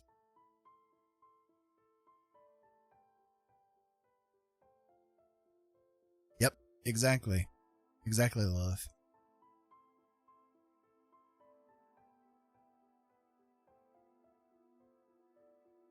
It's crazy what people have to go through to get treatment, you know? And what's funny too is before Obamacare came around, for someone like me who has a pre-existing condition, I mean Ira too, but like, for me, it's a very pre-existing condition, born with it, Extreme. It's hard to get health insurance. They would turn you down because you have a pre-existing condition. No one would want to take you if you had a pre-existing condition. So it sucks because it's like, I have my heart condition, but it's not because I did shitty shit, I was born with it. I didn't eat wrong. I didn't do wrong. I didn't do nothing wrong. It was, I was born with it. And yet I'm being punished for it. And like other people, oh goodness, they want to make hospitals up here if they do, we are fucked, right? Right. That's exactly what the problem is here in America, is that everything is privatized. And then not only so Obamacare has thankfully helped that, but there's still other avenues. So like life insurance. Nobody wants to take anyone who has heart conditions for life insurance policies. It is like a pain in the ass for people to do it. So, I mean, it's like, it sucks. It's like, we're not at fault for having the fucked up health that we have, It's not our fault, And yet we're being punished for it. Do you have blue heron down there? Yep. No, not that I'm aware. As Have a you as an looked? insurance company, no, I don't think we do. I can look real fast. I will Google.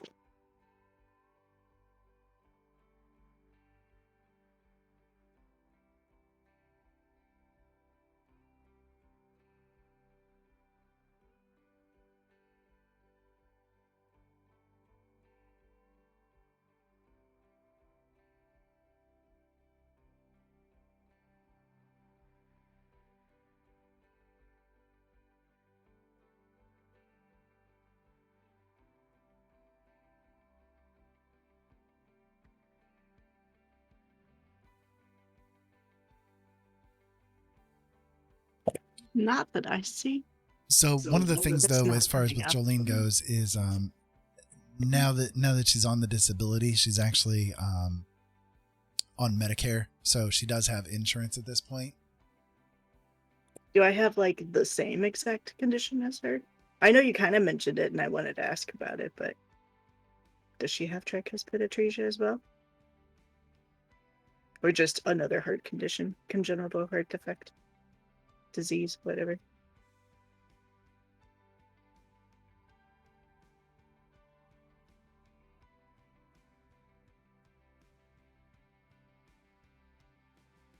And what were you saying, hon? What was I saying? I don't know. I was what you're saying I don't talking think we have blue hair in here now. Oh, okay. From what you were talking about, that one night sounds like it's the same. Yeah, mine's I can go into a little depth. I don't know how well you know what your sister's is, because I don't know if she's older or younger and how well you know, but the right side of the heart, you have the tricuspid valve. It opens and closes. She's a lot younger. So it opens and closes when your heart pumps, and it's what shunts the blood from the right atrium, the upper chamber, to the bottom, to the ventricle, up, down. My valve was underdeveloped. That tricuspid valve was underdeveloped. So because of that, the ventricle, so the bottom right chamber, never developed because it just never formed, So that's, in a nutshell, what my condition is. So because of that, I've had numerous surgeries. Do you know, does she have a Fontan? I'm just curious. Because that would be a big tell if she does. Not necessarily. I know there's some kids that don't have it. Okay, it is the same, except I think two of hers was underdeveloped. Okay. So like it's the same, the right side and everything. Although I should ask, does she have the greater transposition of the arteries or whatever it's called? Because that means her organs are backwards. So her right side might be not the right side. Great transposition of arteries. I forget what it's called. Something to that effect.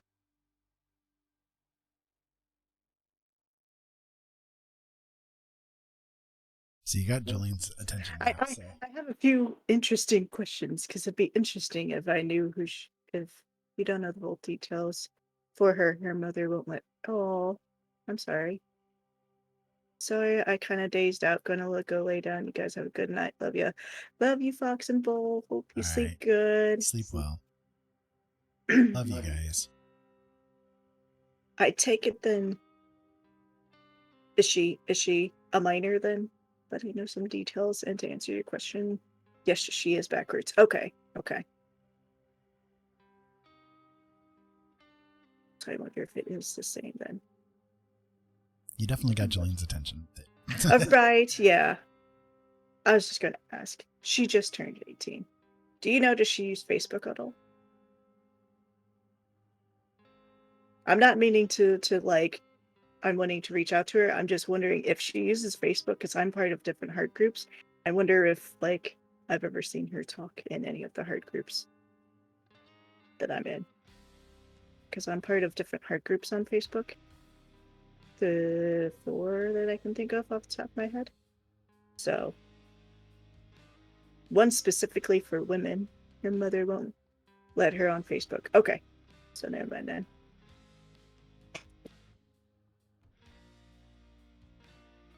I was just curious.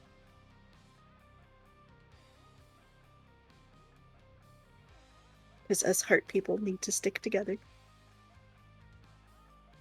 I say that, although I've never been part of like heart communities until recently. So when I started having my health issues, I looked around trying to find ideas of like what might be going on.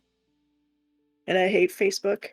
So I With a didn't passion. use it for a long while. Yeah. So then I went to Facebook and I'm like, I'm sure there's heart communities. And before I know it, I'm like, shit, there's heart communities, not just for people with congenital heart defects, but there's a community on Facebook that's specifically for tricuspid atresia and everything. So it's like, huh, all these people, I'm totally not alone. I'm not alone anymore. I'm not alone. Yeah, because I've only ever met one person, aside from recently, on someone came into Twitch with the same condition as me. But previous to that, I've only ever met one other person.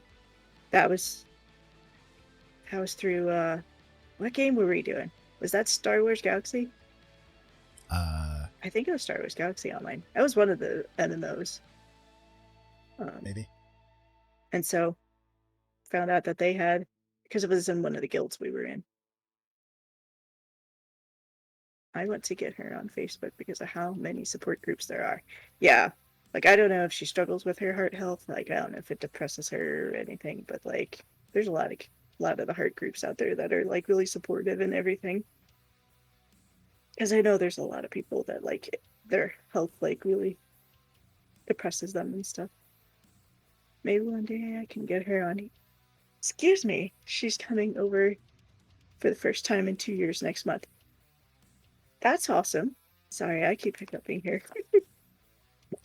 Apparently, So the rude, apple Jolene. is not working for me. So rude, Jolene. I know, right? Quit, And woman. just like that, it's done.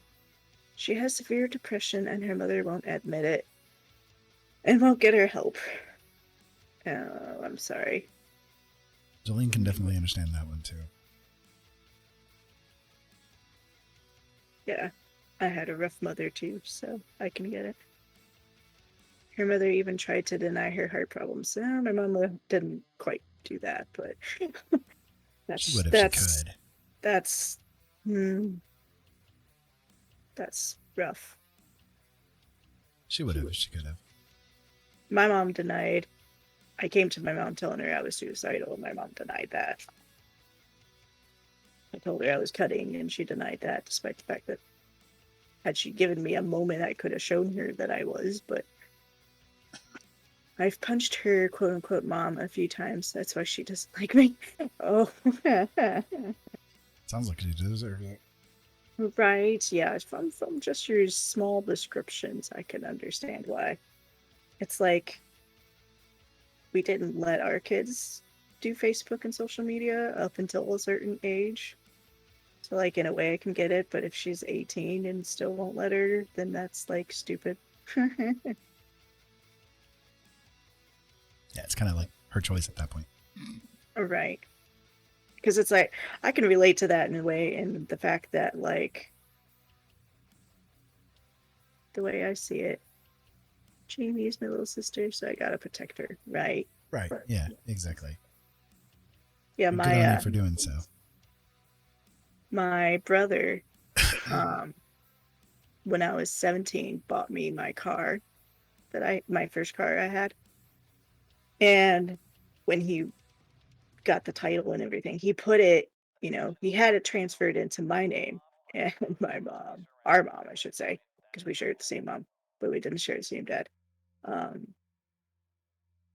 told him, like, she really was pissed off that he put it in my name as opposed to hers. And he's like, why? It's for Jolene. It's not for you. And she's going to turn 18 next year. It's for her. It's her car. And oh, she was livid. That did There not was go no over well. reason in her mind why I should have it. Did My not go over brother, well. Alec, who rest in peace now, actually threatened Jamie's mom to take the kids away from her. Wow. Yeah, she doesn't sound like she's a good woman, and I'm sorry about your loss.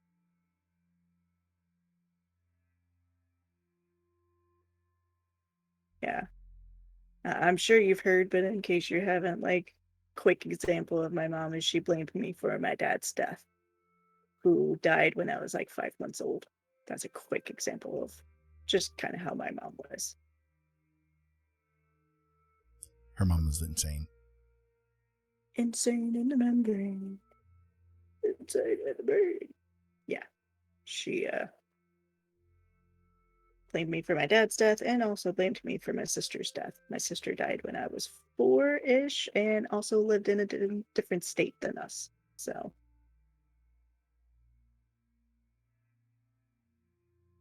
the stupidity of parents who should not be parents, you know? The roughness that it is. He beat cancer just to die in a car crash under 2 weeks after he got his cancer. After he got his cancer, was in remission, male, and I still to this day get blamed for his death by his mother and other family. Oh my goodness. Why do they blame? Is there any logic reason as to why they blame you? I assume not. You don't have to answer. I'm sorry, that's not. It's stupid either way. It's stupid either way. Because he was coming to see you. So just because he was coming to see you, it's your fault. That is stupid. That is absolutely stupid. I am so sorry. That is beyond idiotic. They need somebody to blame to find their own peace, quote unquote. Make a convenient target. So, Lilith, if anybody feels you, I feel you. Yeah. I was blamed for my siblings' deaths, so. Both my dad and sister, they died by suicide, and yet I'm blamed for their deaths. And just like my mother blamed me for her being 350 pounds. Oh, yeah, because that's you forced her to eat those cupcakes, right? Yeah. Totally. And I constantly tell her, no, it's because you're a lazy cow who eats nothing but junk food, right? Yeah. You're sitting there threatening her. You're gonna eat this. You're gonna eat this bag of potato chips.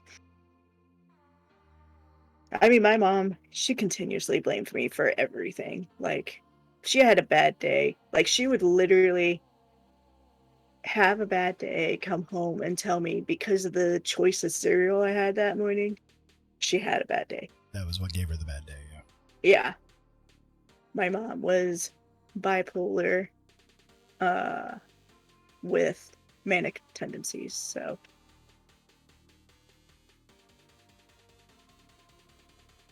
and that it was. So like, don't get me wrong, I have nothing with bigger people. Some have no choice in it, no matter how hard they work or diet or try, but my mother was just lazy as fuck. Well, yeah, no, I got that. If she's blaming you, then obviously that's her issue and she knows Yeah. it, and she's just not, Again, looking for the damn excuse. these genetics, damn this pill, or, because I mean, sometimes it's medication, sometimes it's genetics, sometimes it's this, sometimes it's that. But if she's not blaming any of that, then obviously she knows it's her fault and she just doesn't want to admit it. So it's easier to blame others than yourself. So, Easy target. yep.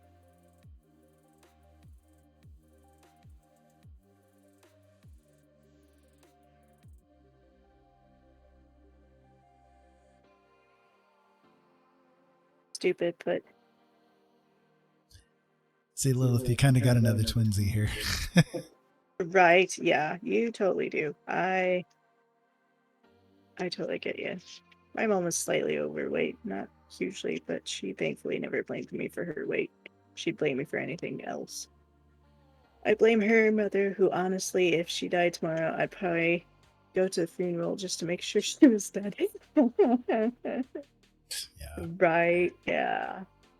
I could feel you on that one. Been there. It's like I've mentioned this before. It's like, so I left my mom. I've left my family, actually. I've left my family. I am completely estranged from my entire family since I turned 18. And some years afterwards, one of my brothers messaged me saying, "What did mother ever do to make you, do what you did?" This is the same brother that she gave up for adoption, chose to not keep in contact with him, and the only way he found the family is because his adoptive parents took the time to remember the information, keep the information about who they adopted and the family he came from. And when my great grandma, so our great grandma, had passed away, they knew based on the names and everything, the obituary, this is your family. If you want to get together with them, this is your chance.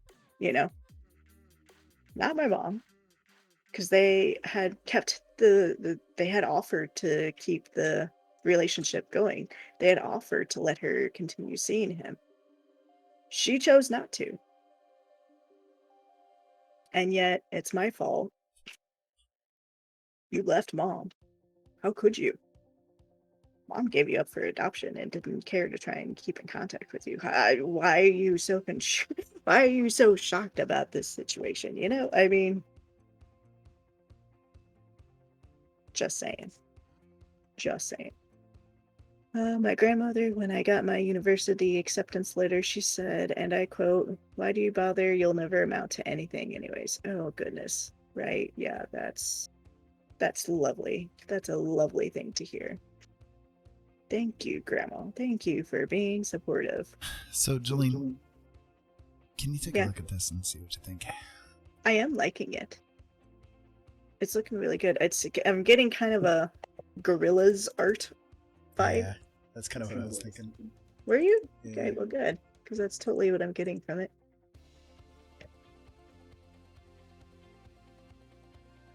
The face looks evil. Not the evil. I feel like you need to make the shirt camo.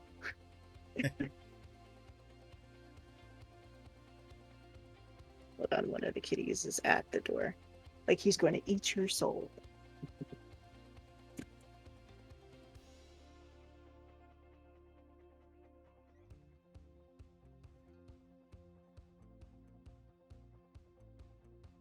It was an Eva.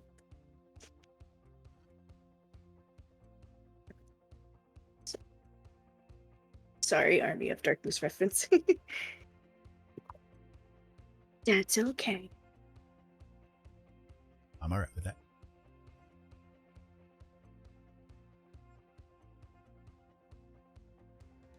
Yeah, I feel like you need to give them camo and then do the little black lines or whatever war paint under the eyes.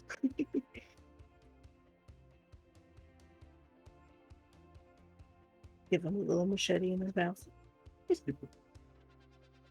Kind of adding to your drawing. You need to do this and this and this and this. I don't know. Oh yeah. Army.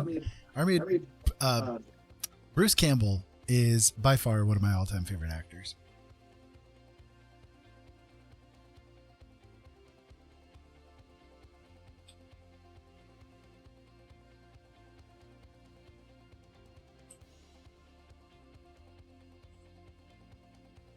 I love old Brucey.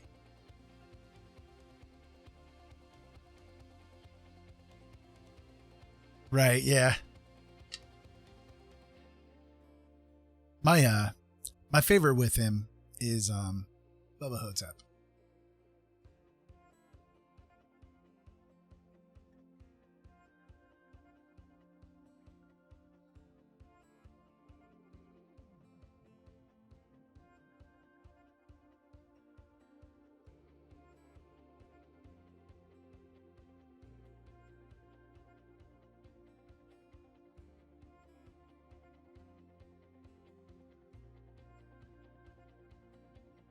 Yep.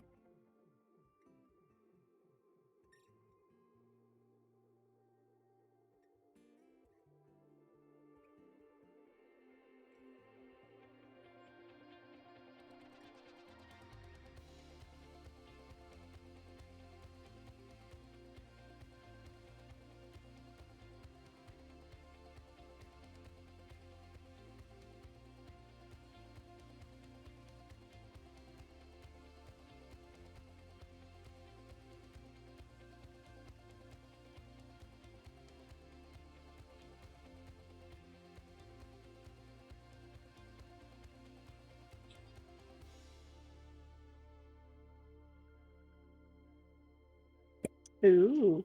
Did you see what she said? She said, actually, I don't know if you'd be interested, but we will be watching Army of Darkness in our Halloween movie stretch on Discord. Nice. Awesome. Yes, that would be very cool.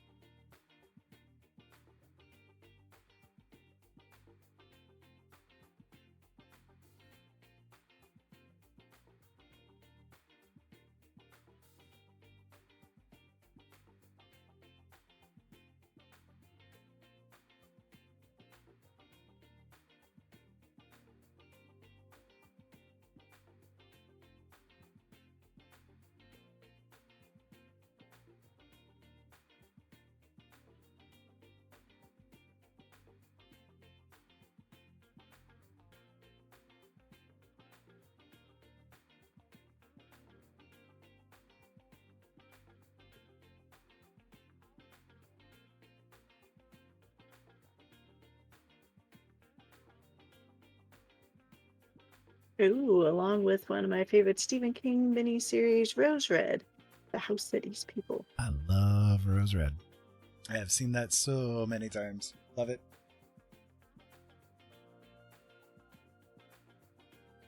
Ira actually got to meet Stephen King. I don't know if you I knew did. that.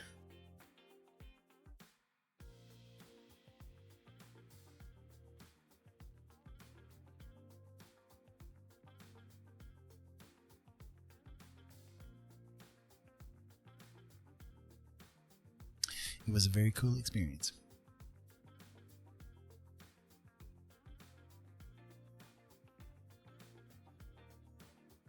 Yeah. Ellen Rimbar. Yep.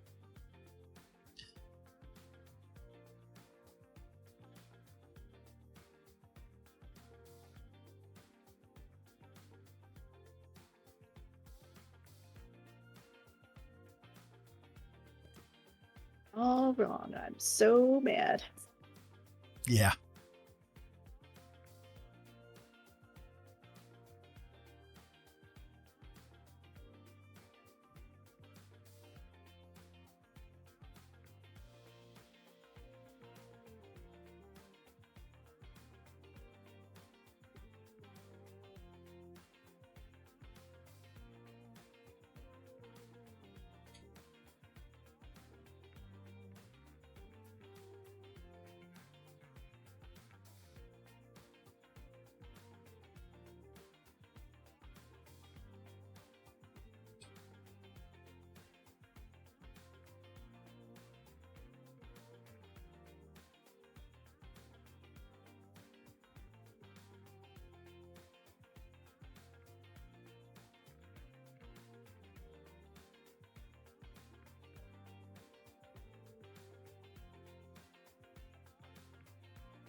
But okay, I should really go to sleep, have an interview bright and early. Have a great night, both of you. Sorry for the rants. Oh, don't you worry about the ranting. Rant And away. I keep the amazing art up. Thank you. I I'm trying my hope- best with this one. I hope you have a great interview tomorrow. Best of luck to you so much. Fingers crossed you get it. Fingers crossed. Indeed. We love you. We love you, Lilith. Be safe. Have fun. And we'll be here next time. Tomorrow we'll be here 8 o'clock Eastern Standard Time, probably. So, love you. Sleep well. Be safe.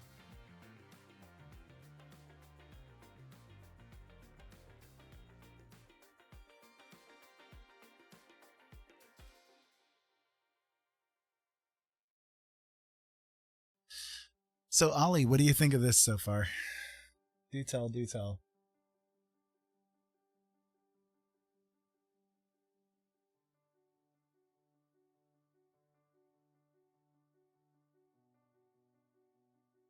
So I know I'm not Ollie, but I love what you added to the shirt.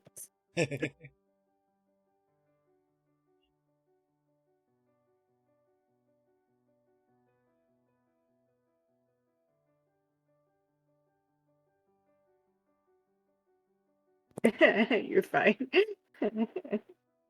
Said is beast. Eat. No need. Look. Just neat, huh? I And guess I'll take neat. Is breast. Is breast. I'm confused. What? It's just the whole line of the autocorrecting the wrong, Oh. breast, then meat, then it was neat. Gotcha. Although I read it as beast, and then I'm like, oh wait, it wasn't even beast to begin with.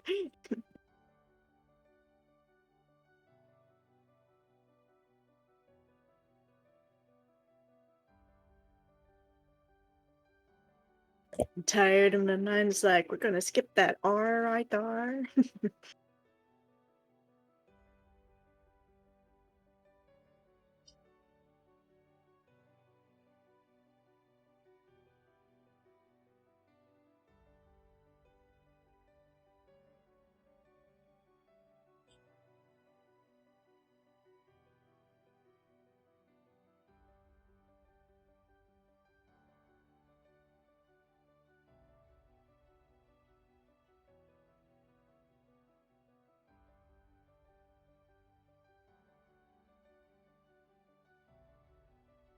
Hello, hello, hello. Is there anything out there? Just not if you can hear me. Is Bum, there bum. anyone? Come on now. I hear you're feeling down.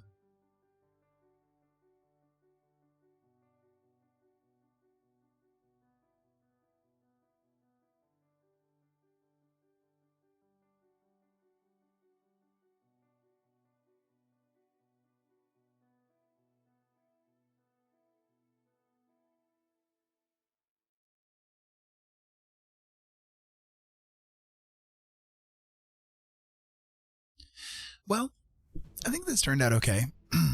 Not too bad for what it is. It's an interesting stylized kind of a thing.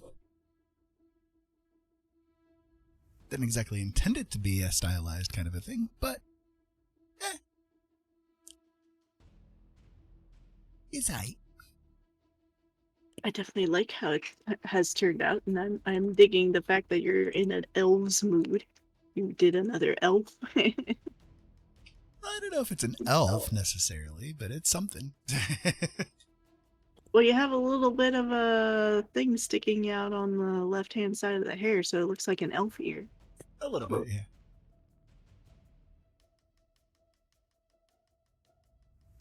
You can think it's an elf ear if you want to. Okay, goblin, ogre. I mean, it could be anything. I don't care. It's just an ear. But yeah, it does Quick, kind of quick. look elfin. Make it a pixie. Give it wings.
Molly says they like that red, and I do too.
Good Lord. Hello, Amanda. Hello. How you doing? I'm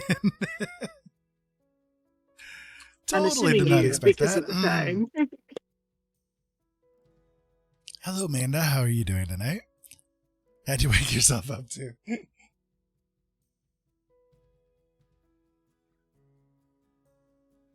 So I've been working on this little piece tonight here.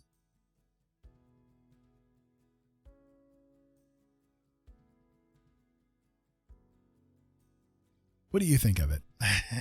You love the eyes? Yeah, I really like how these eyes came out. I'm digging them.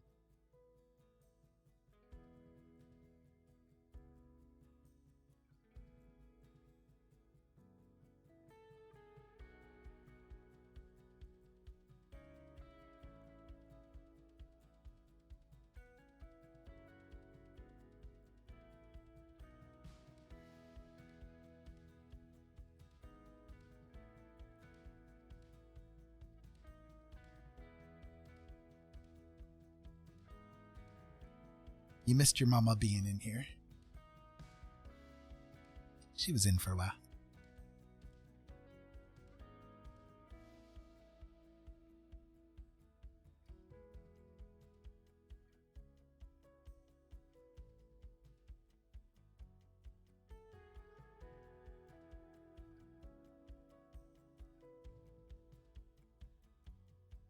We've been bitching about the healthcare system most of the evening.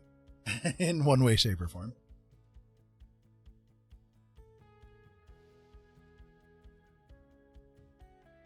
And then shitty relatives. Oh yeah, shitty relatives as well. Yep. Amanda says, what I get for being a night owl. Yep.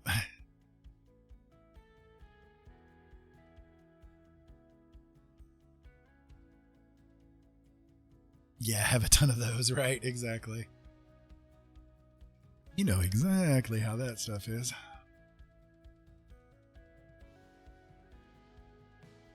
All right, my love, and everybody listening, I am going to head. I'm going to get myself ready for bed. I probably should get off of here too. I'm getting a little tired and my eyes are kind of bugging out. I hate leaving already though, because Amanda just got here. Just arrived.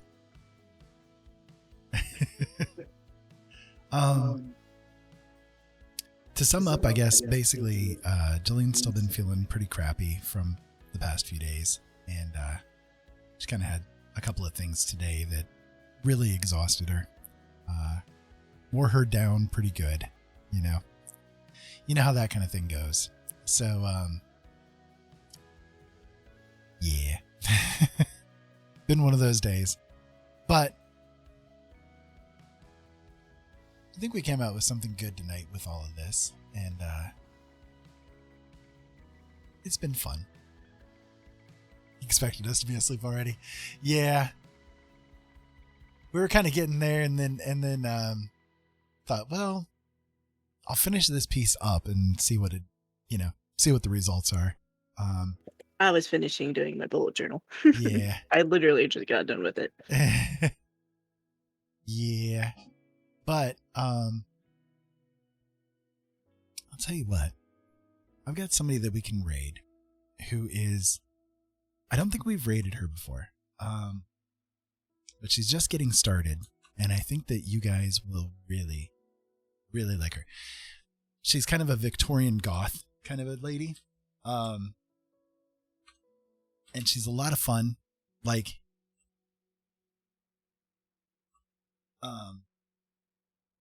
wrong button.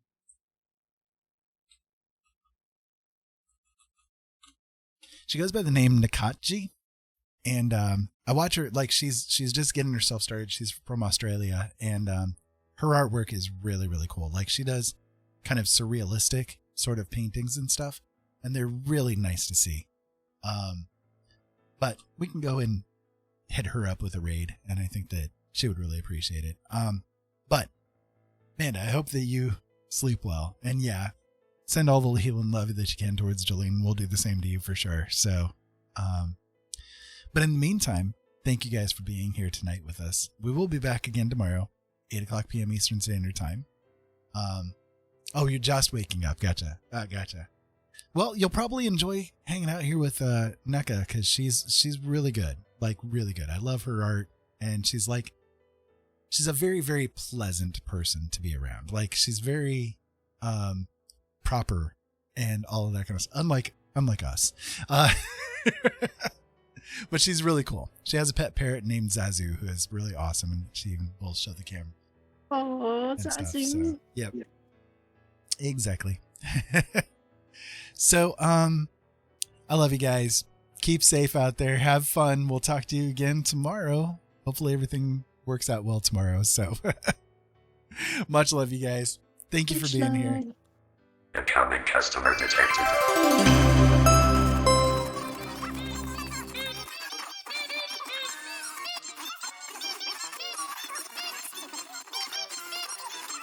Keep your eyes open, boys. We need to have a serious talk!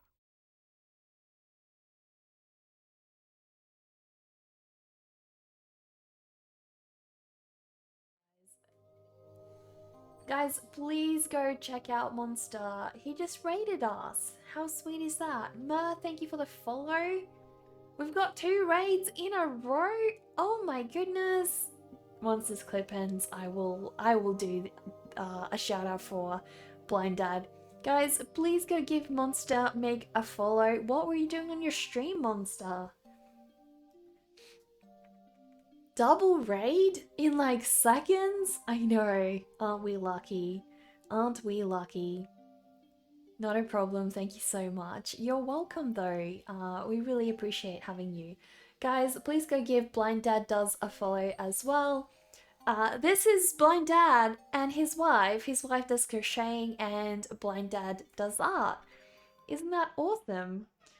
That is so cool. Mad respect for you being able to paint as you do, with your eyesight being so terrible. Mad respect, honestly. Oh, and you have a YouTube channel. I'm gonna give that a follow. Mr. Best Friends. I have not